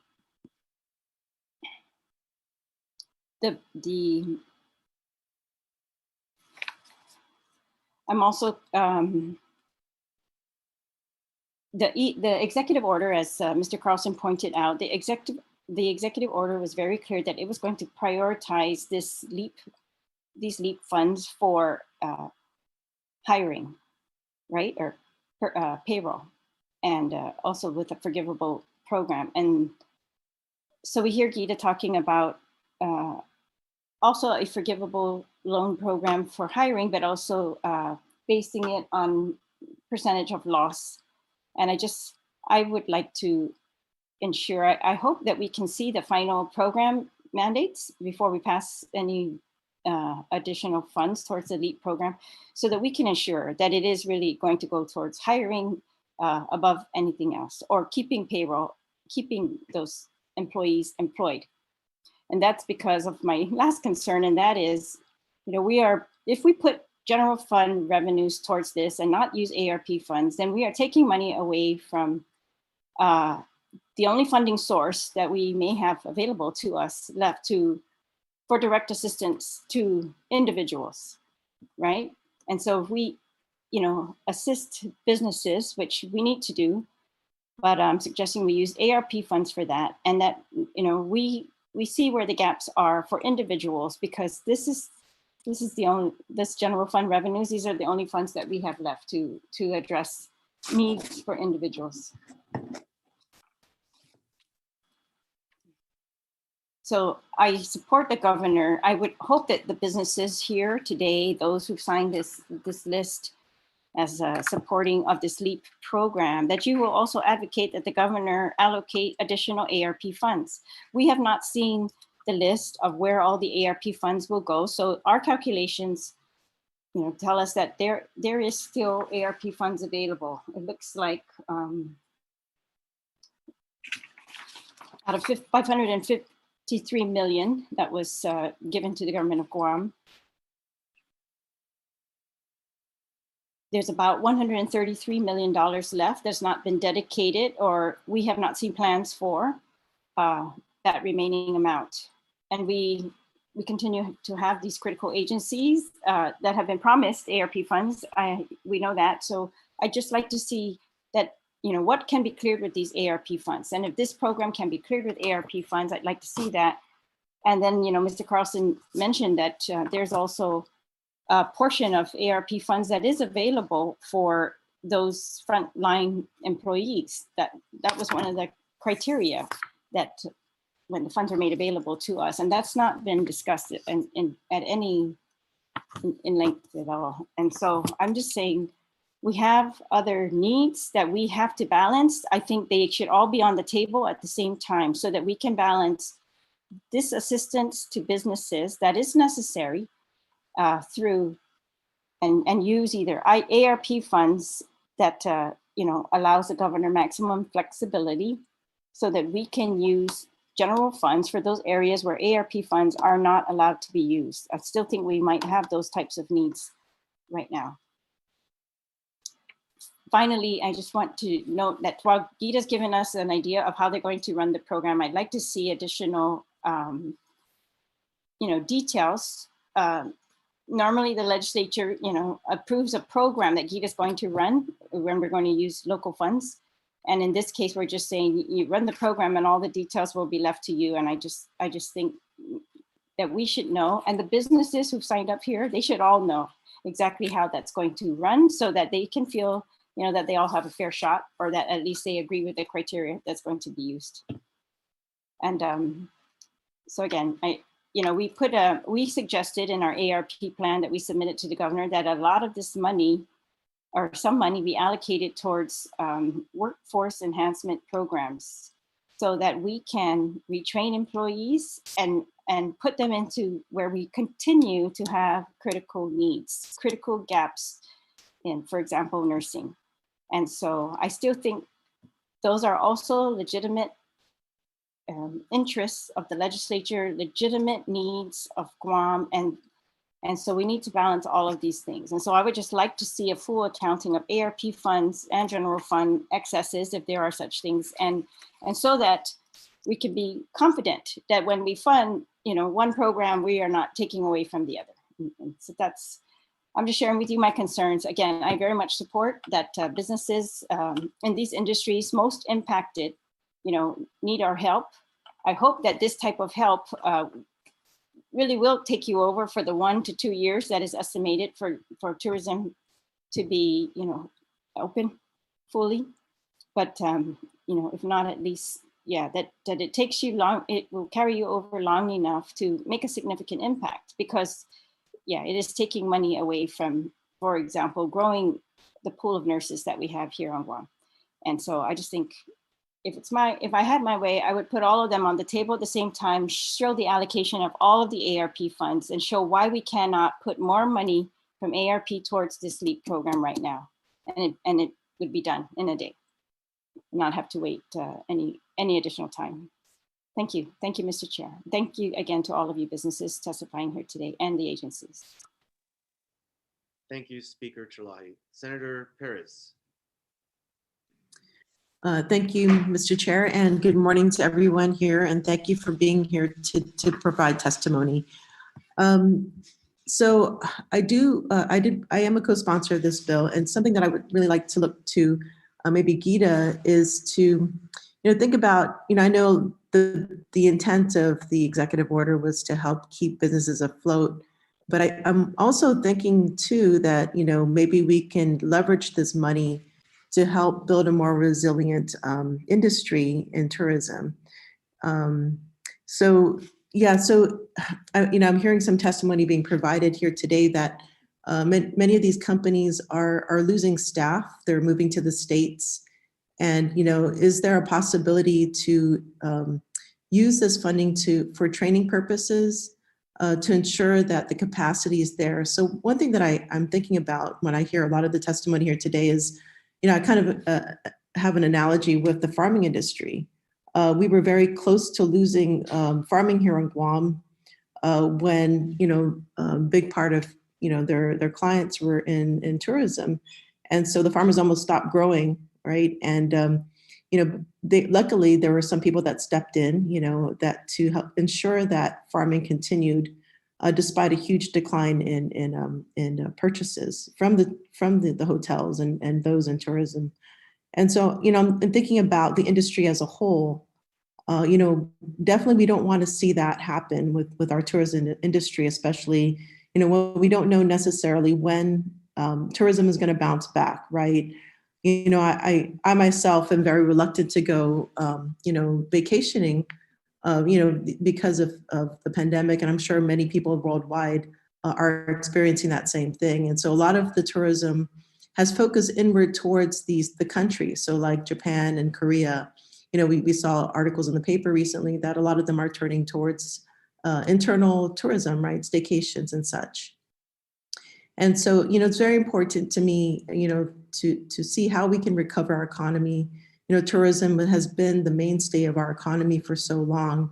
But, I'm also very interested in how we can retool this industry and make it more resilient. And, I think it's great that all of you are here today, coming as one. And, I'm really appreciative of the conversation that we've been having thus far.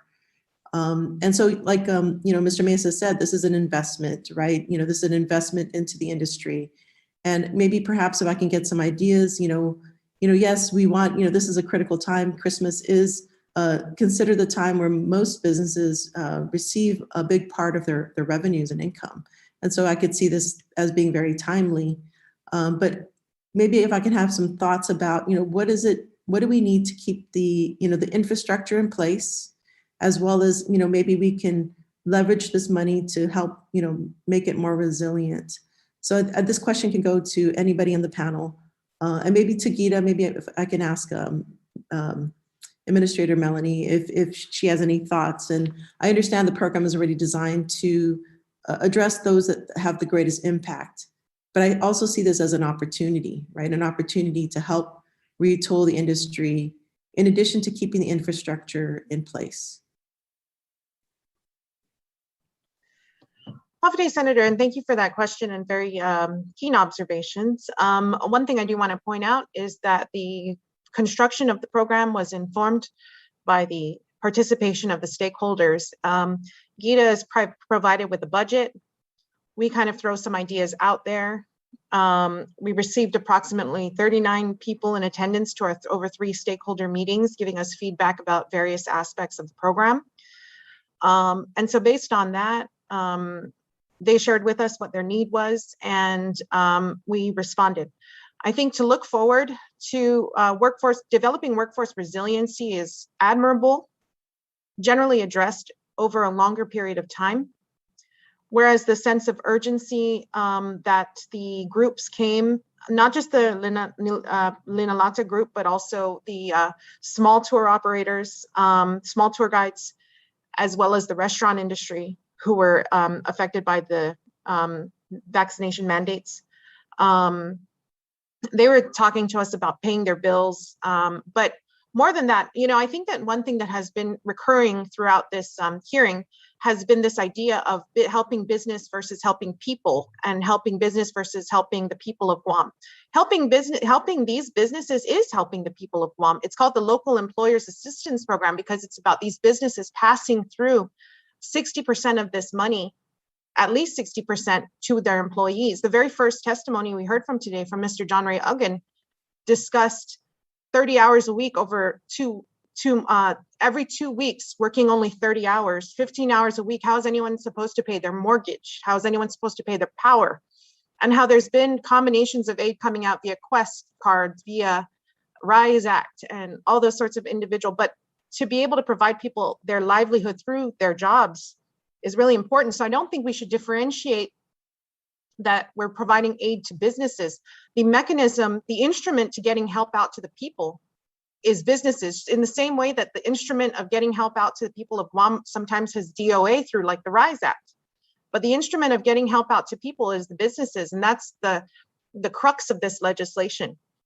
And so I do think that there has been quite a bit of work that we've been doing with regard to trying to shore up, like, let's say, boot camps, as well as expanding the apprenticeable positions under the Guam Registered Apprenticeship Program.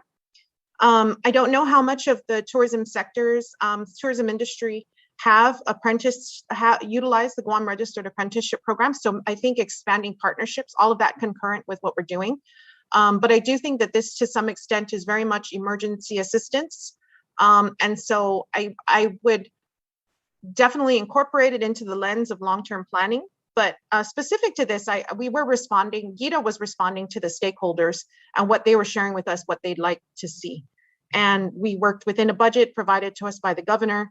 And the stakeholders then also had, had visited with the senators and this companion legislation. And so we're open to it if, if that be the wish of the body to incorporate workforce development or building more factors to build more resilient tourism industry. The tourism industry is resilient. We've been in a pandemic environment for longer than our mainland brothers and sisters. They have the shores of Maine and places like that have tourists because domestic travel is wide open. Here in Guam, by no fault of theirs, by no fault of our tourism industry, we are a function of what's going on in Korea, Japan, and Taiwan. And so these businesses have had to be resilient for the last 20 months. They've had to be resilient. And so I think that the spirit of the legislation, as I saw from when the companion legislation was introduced with the EO, was that it takes a team. It takes all of us together, and it takes a village, right? And so I think that's really what I think that's what, when I say we, I think that's what Gita and all the stakeholders were hoping for today, was everyone working together to help the people through the businesses, but to ultimately help the people. Yeah, thank you for the response. So I have a question for Mr. Nault. Maybe from your perspective, I know you're very you're on the ground there in regards to the operations of tourism, and what do you think is needed to help kind of sustain the infrastructure, the tourism infrastructure? I know you were mentioning that you deal with a lot directly with the source markets, and what do you think are some really the key things that we need to maintain or even build up here? I don't know if that makes any sense to you. Yeah, well, first of all, as Ms. Mendiola had mentioned, is that in the other places, not just in the mainland US, but in other countries, the newer trends of travel basically is shifting from international to domestic. And so, I do commend her for her mentioning that. And unfortunately, for Guam, with our population, is that, with the 160,000 people that live on the island, including the military, we probably would not be able to shift from international to domestic. And with the good numbers in 2019, I believe we had like 1.66 million travelers to Guam from our core markets and other markets, of course. And so what we would need to do basically is to make sure that our not just our tourism infrastructures, but other infrastructures as well, right? And it is a good opportunity, as you said, that we can look for other alternatives to improve travel or the industry, prior to people coming back or when people are already beginning to come back. But I believe that is another story in regards to infrastructure, and that there's an infrastructure bill going out in the mainland, in the Congress, and so forth. And so I hope that passes and that Guam is ready to accept those funds, also to work vigorously to try to fix or improve our much needed infrastructure improvements on the island. But as in tourism, I believe that there is an opportunity, as you have mentioned, in regards to agriculture and so forth. But taking away employees from this industry to move over to another industry is an idea. But I would think that agriculture, we would need to actually build more agriculture in regards to making that a viable part of travel industry, and not just in supplying supplies or agriculture to the many industry players or the stakeholders. But I would say that the reason why we actually came together is because when other places are moving very quickly to try to bring back the international travel, and we have been here for 18 months. I think the best thing for us to do is make sure that our industry is also ready to accept travelers when they come in, and that make sure that we do not have less players. we need to make sure the employees are there. And the reason is because, I mean, we've seen this during other pandemics in the past, and, you know, from experience is that once you start to lose employees, you know, the businesses may still continue in some sense, but you lose that force of services that we have provided to these visitors. And once you start to lose the services, the quality of the services that we provide, your tourism industry starts to drop again. The reason is because people, you know, feel that the industry is not ready to accept many travelers, right? Or they had bad experiences when they came to the island. And so what we need to make sure is that training new people, bringing, creating training programs is important, but, you know, it will take time for these people to get trained and especially to gain that experience that the many of the people who have been working in the industry for decades, especially what you know, the speaker had called the micro businesses, you know, the 1-man, 2-man, 3-man businesses that have provided the services for many of the bigger players, transportation-wise, guide-wise, so forth.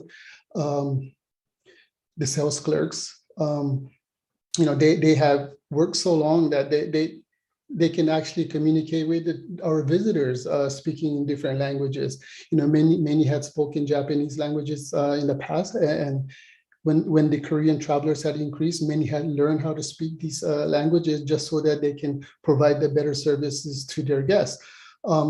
I think that you know, the ideas are good in trying to build all these better, you know, not better, but I'm sorry, you know, try to build training programs and trying to combine the other things. But because we do not have that main core domestic travel portion, you know, I usually call them, you know, Guam is a one-way tourism business. And the reason is because most of our travelers come to Guam, but most of us don't travel, reciprocate, you know, the same number of travelers going to their countries, right? And so that is part of, that is one of our weaknesses that we have. And the reason is because it also falls back to the other part of travel industry called the cargo business, where we have cargoes coming in, but we rarely have cargoes going out. And you know, that is something that we should also look into in regards to the industry, because that will also help with the airline partners, that if they are able to fill the cargo going out of the island, then that will also help the prices coming in from our core markets, you know, which will reduce and make us a much better competitors to other destinations. But yeah, that's what I have, Senator. Thank you so much. There's a few people that have their hands raised. I'd like to recognize them. I think they want to provide some more input. Akihiro Tani, Stephen Kasserbauer, and then Jay Merrill. Mr. Tani, please go ahead. Thank you very much for giving me an opportunity. I'd like to also refer to several concerns raised by speaker too. I try to explain briefly. Yes.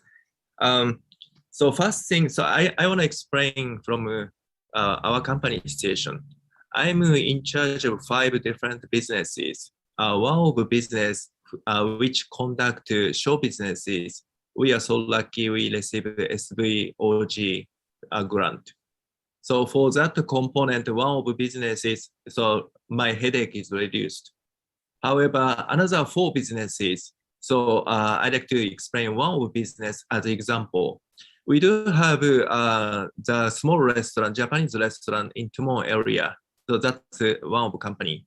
This company, regular sales is, let's say, $70,000 a year. So annual sales is 840,000. And normally rent itself is restaurant businesses like 10%. So rent obligation during pandemic for close to 2 years itself is 20% of that annual sales, which is like 160,000. So to pay off this rent obligation, we have no income for past almost 2 years, right?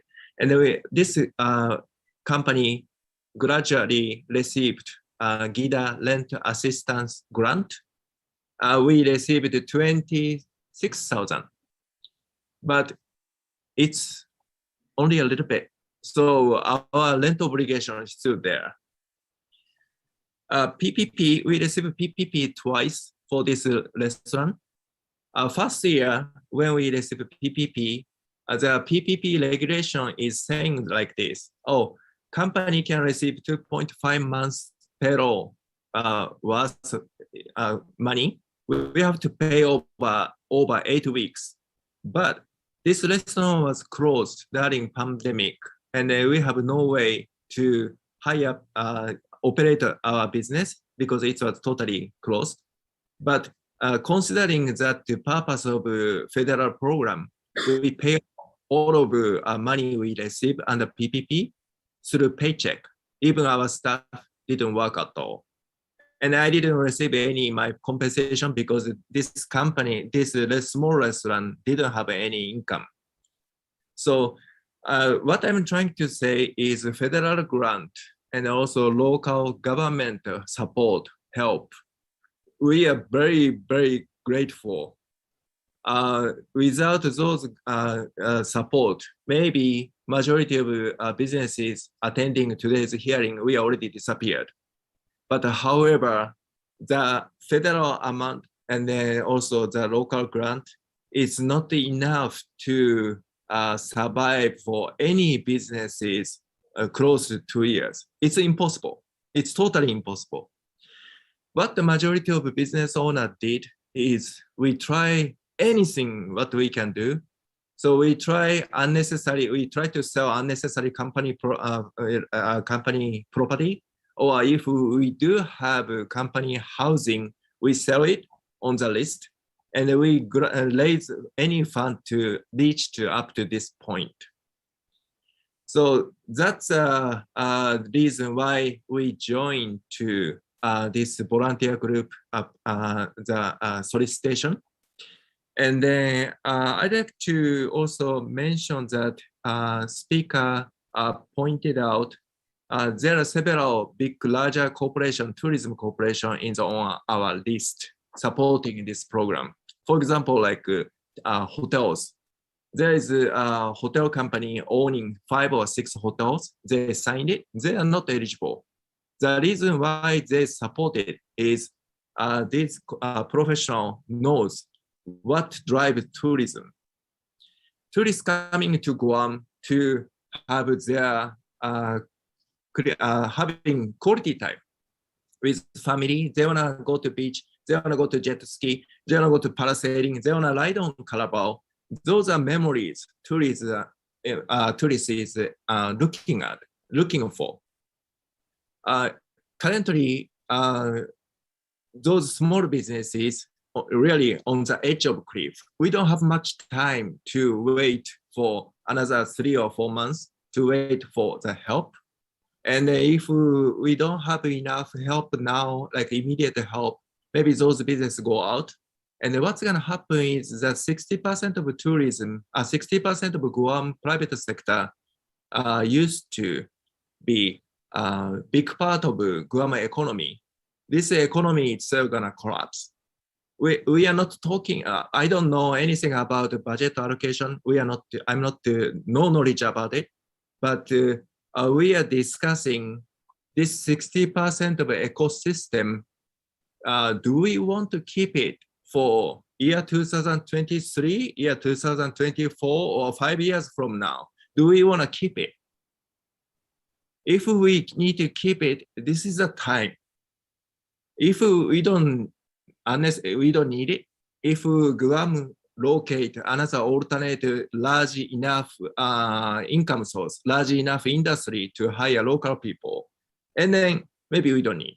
We can go for it. But if I'm not mistaken, tourism itself developed up to before COVID level over 40 years or 50 years. And I personally don't think any industry can refuel that big part of the private sector within 1 year or 2 years. I think it's difficult. So I really hope that to look at this solicitation to save that ecosystem, and then to rehiring people when tourists start coming in, and then these small businesses reach to that month, within 1 month, 2 months, 3 months, and then we start rehiring. And then that's the fastest way to private sector to employ local business. That's what I believe. I'm not sure if I can fully answer those concerns, but I just wanna express my opinion. Thank you very much for giving me this opportunity, Chairman. Thank you. Thank you, Mr. Tani. Mr. Kasserbauer, and then Mr. Merrill, and then Ms. Lujan. But I'm going to ask everyone if you can please keep your comments to a minimum, as we are running into a time crunch. We do have session at 1 p.m. It is 11:45 a.m. right now, so please keep your comments as succinct as possible. Mr. Kasserbauer, you're recognized. Yes, thank you for the opportunity to give a reply to the question asked by our senator. First of all, I like to call LEAP the LEAP multiplier. And what do I mean by that is when these companies get the money, the first thing they're going to do is spend 60% on the employees. So for example, if there's $100,000 that is received by a company, 60,000 will go to the employees. What does that mean in the multiplier? Well, they're going to pay their taxes, they're going to pay their FICA, their withholding, but they're going to pay their bank loans. They're going to pay their rent, their mortgage, their utilities, their car payments, their health insurance. You know, we need assistance as part of the payroll program to help keep their health insurance going, and then food and necessities, you know, car loans, gas, etc. Now, what happens when they spend that money in all those areas of the economic sector, it repeats the same cycle with those employees of those different places where they spend the money. So this money is going to roll over many, many times. The FICA withholding is going to go over many times. And it's all going to happen right here on the island. And it's going to have this really fantastic, wonderful multiplying effect, because we still have a good part of the island that those economies are okay, the military, the construction, and the government.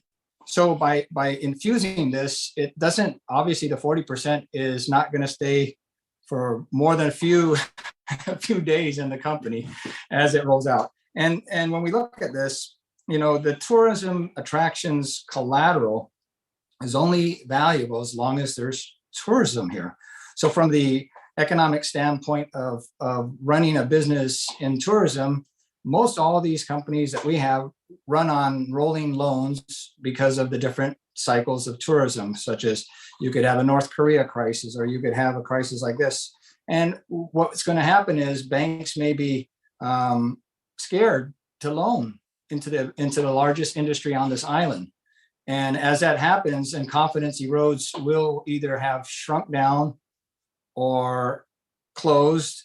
And as employees wait without that kind of assurance, they'll leave island. And what we're looking at is for some of our jobs that are entry level, et cetera, you know, versus the states, people can travel from state to state to get a job. We would have to import that base level of employees to come to this island just to fill the gap when we want to ramp back up to where we were. So I really, really appreciate the questions, because it allows us to make sure that before you get into session, that you can have a broader perspective of the LEAP multiplier, which is really a fantastic setup through all the agencies and the government that working together. This dollar goes 5, 6, 7, maybe 10 times in such a small economy right now.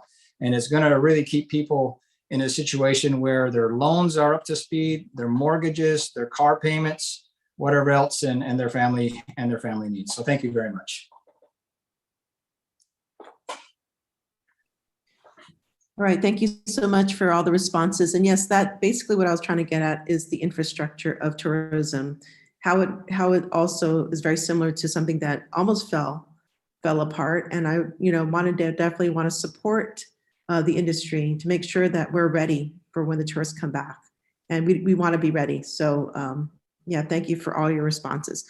I have a question for Gita. So regarding the loan forgiveness, so correct me if I'm wrong, but this is very similar to the PPP program. Is that correct? So how does one determine whether it's going to be a grant versus, forgiveness? At what point do you forgive the loan for those businesses that are applying? Thank you, Senator. Well, what we're looking at is currently, based on our feedback from the stakeholder meetings, what we're looking at is two different categories of business. The category A would be for businesses with 4 employees or less. So these are our micro businesses, and category B would be for 5 employees or more. And to start, we'd work with businesses who suffered the greatest interruption. Of course, it would be open to all businesses, but the priority funding would be given to businesses who suffered the greatest interruption or covered establishments. So that's about a 50% or 60% level of interruption. What we were looking at is for the small category A, we were looking at, because we have a lot of businesses that are owner operated in this category. And so tying it to payroll is really kind of, it's kind of not as feasible. And so what we were looking at is category A, these businesses just be provided a grant with a ceiling of $50,000. And for category B, these are the companies with 5 or more employees. We would tie 60%, level of 60%. So if you received $100,000, if you used at least $60,000 towards payroll costs incurred during the eligibility period, which would go all the way out probably to the end of next calendar year, then your loan would be forgiven. And if not, then it would turn into a low interest loan and recycled for the next anybody who maybe we didn't have enough funding for. Okay, thank you so much, Mel. This question is maybe for BBMR. So in the executive order, it states that the money can be also used for All Rise program. So that some of that 25 million, is that correct? If you can clarify that. So not all of it. No, Senator, that reads additional payments under the All Rise. The governor's basically making it known that the $30 million was augmented. It has nothing to do with the LEAP. Okay, so this 25 million is not going to be also used. Okay. All right, thank you for that clarification. All right, thank you so much, Mr. Chair. Thanks. Mr. Merrill, do you still have something you'd like to add? I see your hand is up still. Yeah, just to augment a little bit of the comments that Tani-san was making. Okay.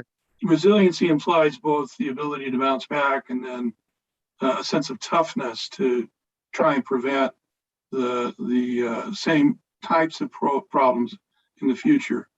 So I think it's a really good idea if it would be possible to include within payroll expenses, retraining costs for employees that are re-entering into the market.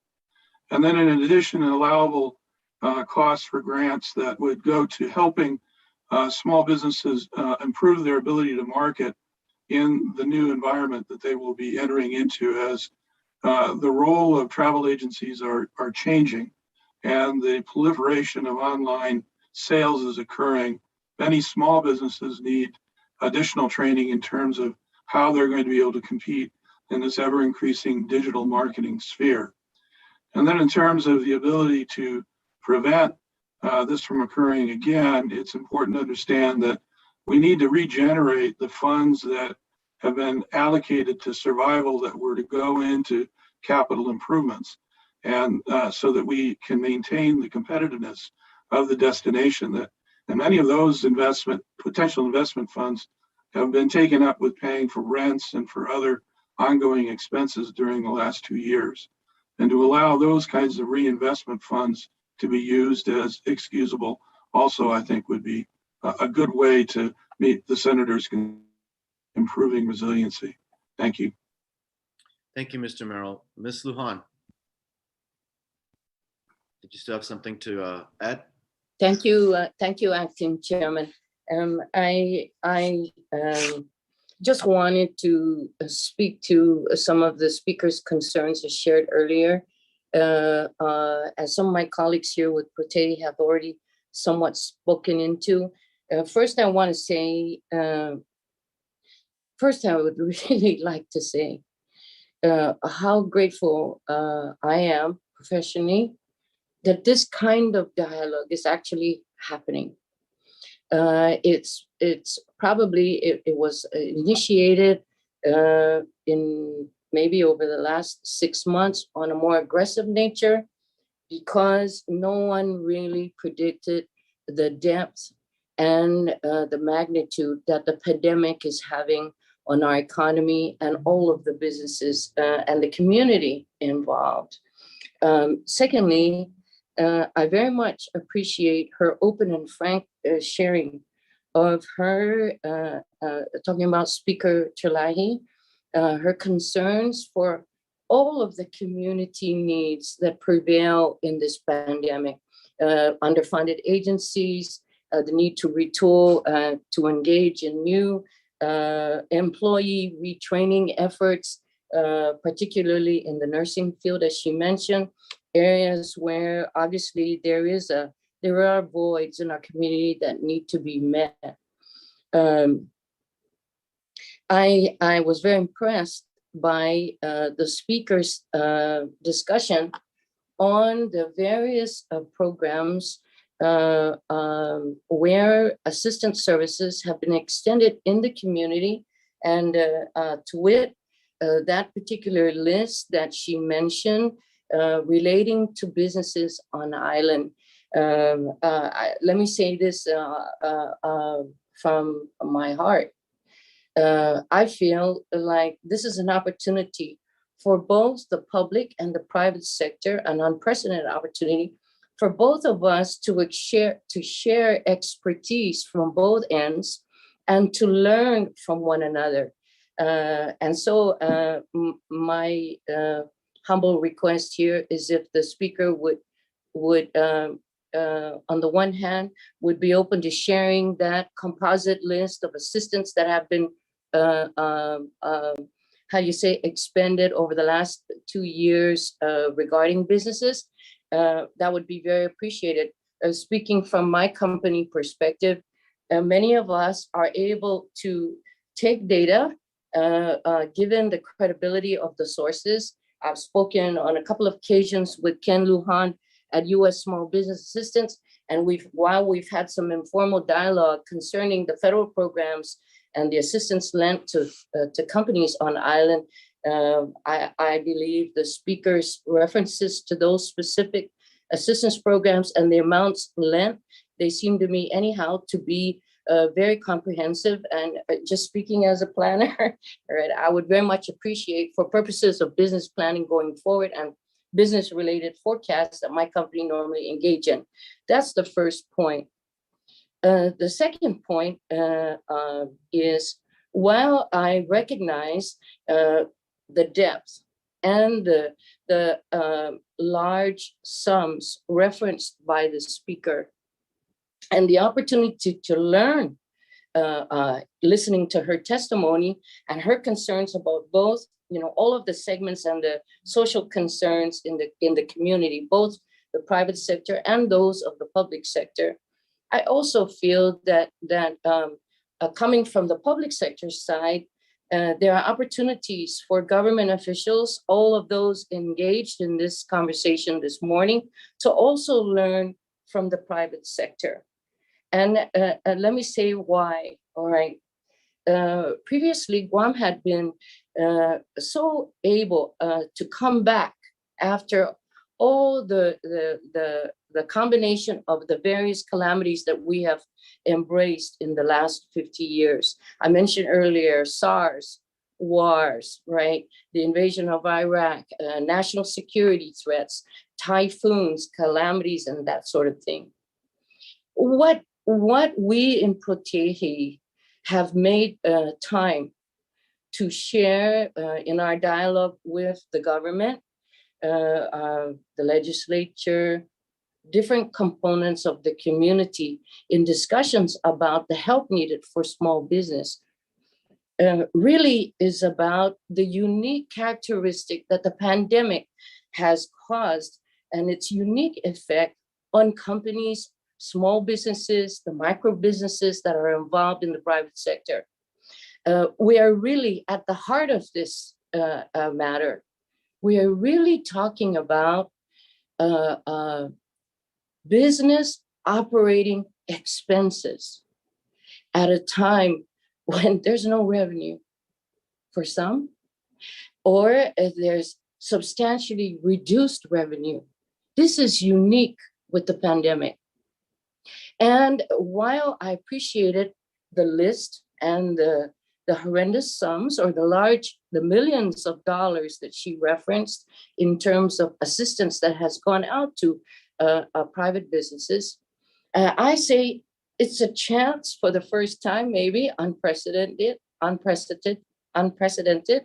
somewhat unprecedented, for people, for the key officials in the public sector to take a peek at the depth of business operating expenses that combine, encompass what we do, as Senator Frank Blas mentioned earlier, to generate 60% of the government of Guam revenues every year. So if you just took the government of Guam contribution from the private sector and drilled down to tourism, you're going to see the multiplier effect that Steve Casper-Bauer mentioned earlier. What's coming to surface in our discussions with GITA on the assistance programs that they will soon be implementing is an opportunity for the public sector to have a peek on the expense side, probably for the first time. I'm very, very grateful that this morning's dialogue has been very constructive in that regard. We very much appreciate the word of caution coming from all members in terms of the micro industries that some of the senators are concerned with. Senator Perez mentioned industry retooling and her interest to look at what's happening there with the traditional tourism infrastructure. And speaking for my company, we are definitely and have been retooling from day one. From the date, the first quarter, when we took a look at the global signs of the pandemic and the reach and the threat on regular tourism trade that we are engaged with here, leading up to the island-wide shutdown, which transpired in March 2020.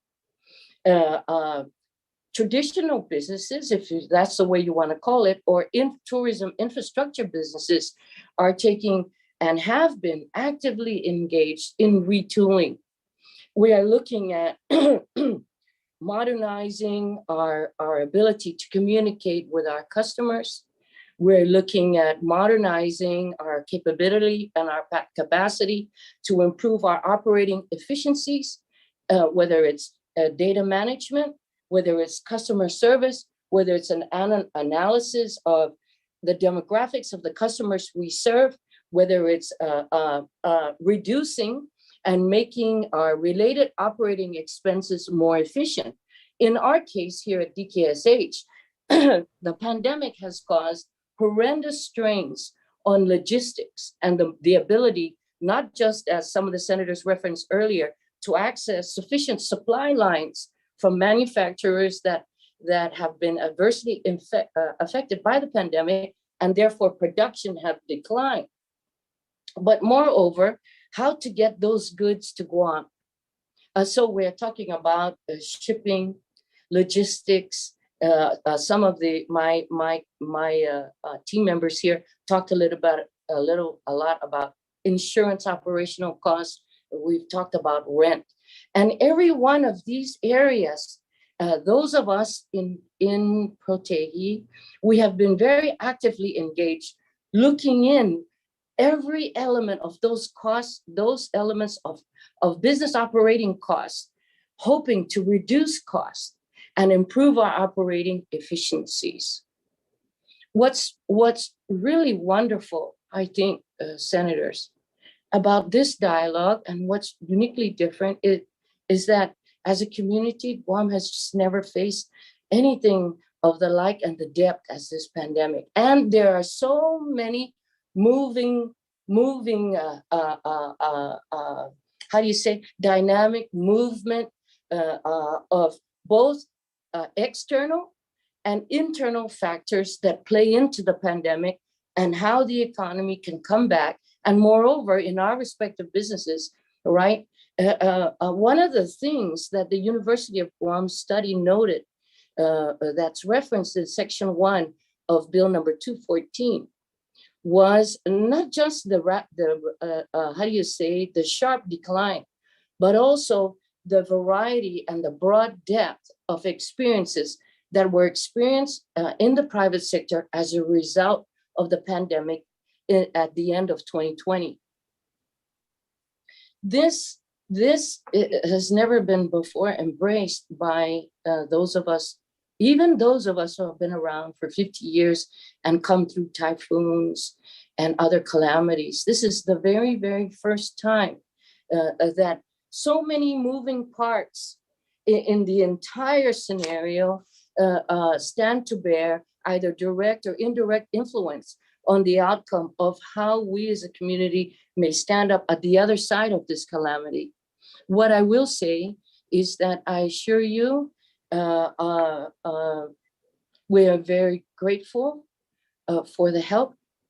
I really feel that it's important that the government, the people in the government, while the help that's come out to businesses it's true, they are sizable sums. But that gives the public sector the first opportunity glimpse of what business expenses are like. So if we're looking sheerly at the amount of assistance that have already come out, and we're working together to look into what may happen over the next 6 months and beyond in relation to the downturn with the pandemic. Let me just say, there are learning experiences and opportunities on both sides of the coin. For the first time, it's a chance to look at what the private sector really go through and what businesses, whether they are from the least to the greatest, encumber to keep our doors open, which those of us in Proteji stand committed to doing as reasonably, as reasonable as possible. DSH, before the pandemic occurred, we operated 6 retail locations in Guam. And of the 6, long already, we had to temporarily close 2. I'll be right there. And permanently close 2. And we are now consolidating our retail operations to the remaining 2. So there's a lot of dynamic, but certainly the business community does need the help. And we yield to the wisdom and the combined prudence of all the players that are involved. We're very impressed with the honesty and the open exchange of dialogue here. And we stand ready to continue to assist if needed. Thank you. Thank you, Ms. Lujan. Senator Joanne Brown.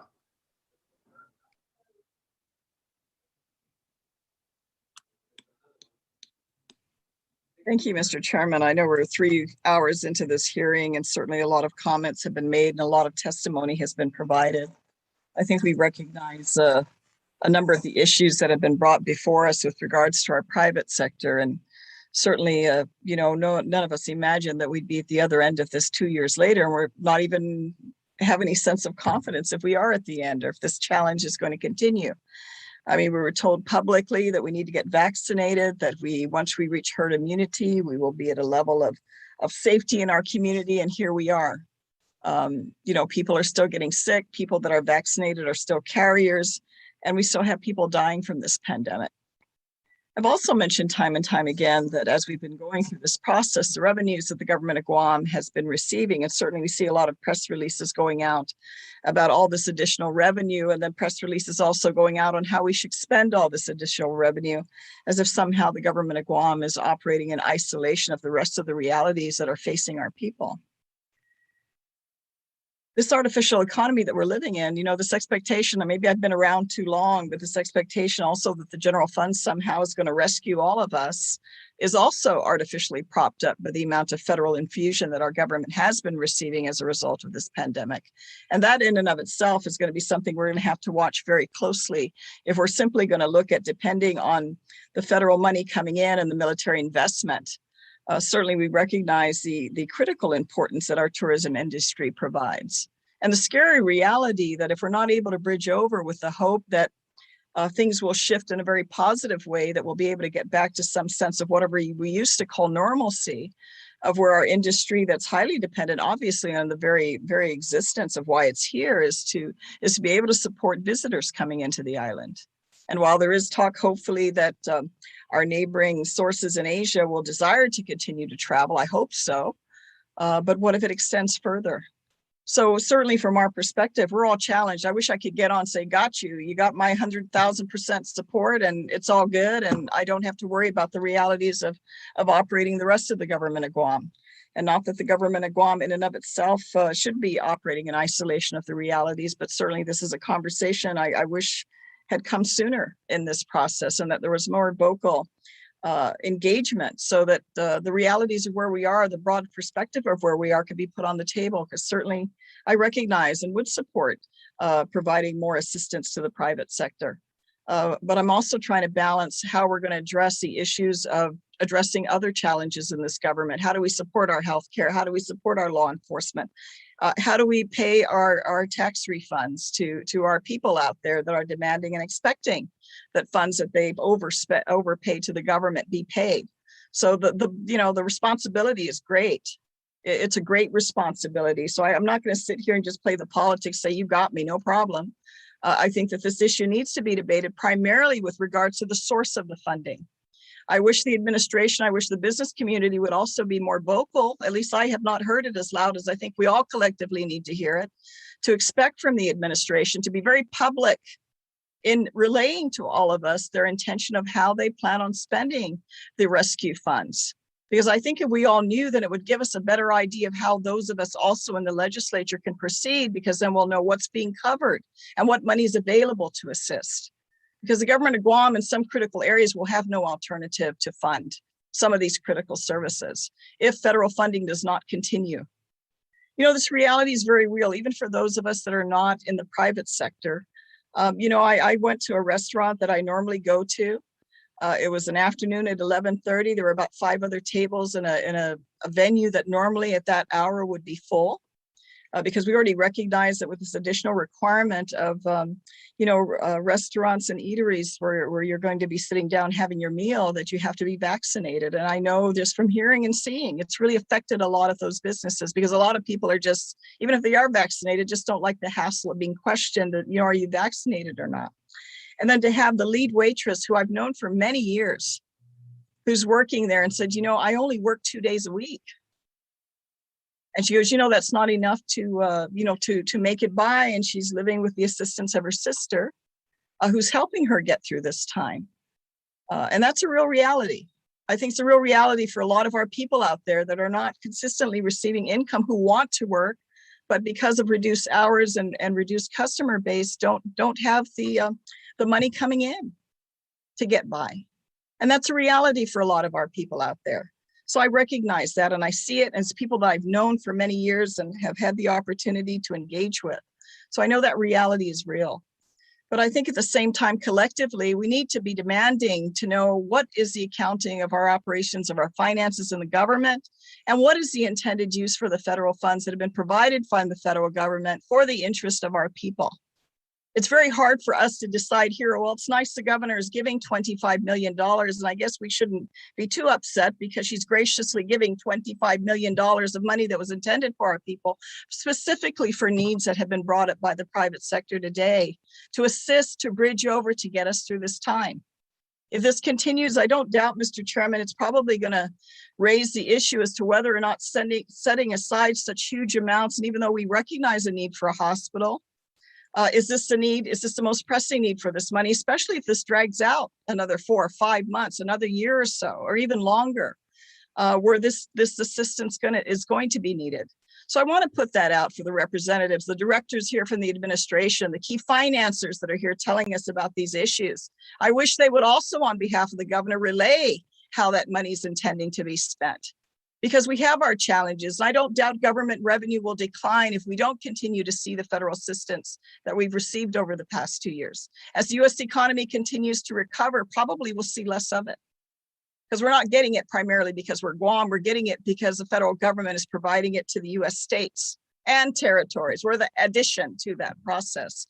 So I just want to relay that as we deliberate on this bill, I'm hoping the administration will be forthcoming with regards to how they're intending to spend this additional federal money that's been set aside for these purposes, for the very purposes that everyone here in the business community has come forth to testify. Because I'm sure at the end of the day, is it really a concern where the money's coming from, or is the money coming?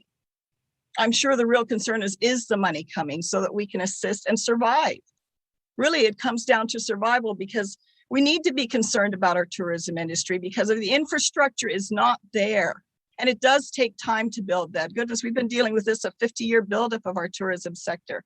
If it's not there to accommodate our visitors when they're ready to travel, we're going to be at tremendous disadvantage. If Guam has to rely on our own economic engine to survive, we're all on the same ship. Government of Guam and private sector, we're all on the same ship, and we're either going to be able to sail or we're going to sink together. So these are very challenging times. It's going to make some tough decisions, and I have no problem supporting our private sector. But by all means, I think we need to demand a greater degree of transparency so we know where and how this money is going to be spent, so that we can collectively make responsible decisions. Because we can spend all the money today and not know what's there a month or two from now. And if things don't shift with regards to this pandemic, we're all going to be sinking. So I just think those are important key points to relay, Mr. Chair. And I do thank all the businesses that have come forth. I mean, some are really literally putting not just their business interests on the line, their heart of their investment and all that they've worked for to build to get to where they are today. And believe me, at least from my perspective, that's not lost on me today. I hear what you're saying, but like I said, at the same time, please raise your voices to demand accountability of this money, because this money is not the administration's money. It's not the governor's money. This money was intended for our community to help us exactly for the purposes that all of you are coming today to the legislature. And certainly even for the money that's being asked out of the general fund, I'm going to want to know where that money's coming from, as the speaker mentioned, and how's it going to be spent? And what are we sacrificing? If we put it for this purpose, what are we sacrificing? So I know time is passing us very quickly, and we're heading into the lunch hour, and I know colleagues will be in session fairly shortly. So I just wanted to relay those comments, and thank you to all of you that have come and testified. And certainly, Mr. Chairman, thank you for the opportunity to comment on this bill. Thank you, Senator Brown, for your comments. Now I will go to Senator Shelton. Senator Shelton, you're recognized. Thank you very much, Mr. Chair. I'd like to thank everyone here for their time today and for their contributions to this discussion, especially for bringing up these issues to us in the Tourism Committee here in the legislature. And of course, for calling on us to work together and to find solutions together that can benefit our entire community. And as was said here in the testimonies, this isn't just about helping our businesses, but it's about helping all of the people in our community stay gainfully employed and supporting the entire industry that keeps our island moving, which is tourism. So I want to thank you all for everything that you've contributed here today. And I look forward to, I'm sure, much more discussion and work on this bill. And I hope to move it forward in an upcoming session very soon. Thank you very much, Mr. Chair, and to Chairman San Agustin, and to all of our colleagues for their support, and to our representatives from the administration who have come to testify on the bill as well. Sedius Masi. Thank you, Senator Shelton. Okay, the committee will continue to receive testimony for the next few days. For the acceptance of any additional information or public testimony on the agenda item discussed, you may submit testimonies to the mailroom of the Guam Legislature or through email at senatorjoesantaugustine@gmail.com. I want to thank everyone for attending this virtual public hearing and for providing feedback and suggestions. The public hearing is now adjourned. The time is 12:19 p.m. Thank you.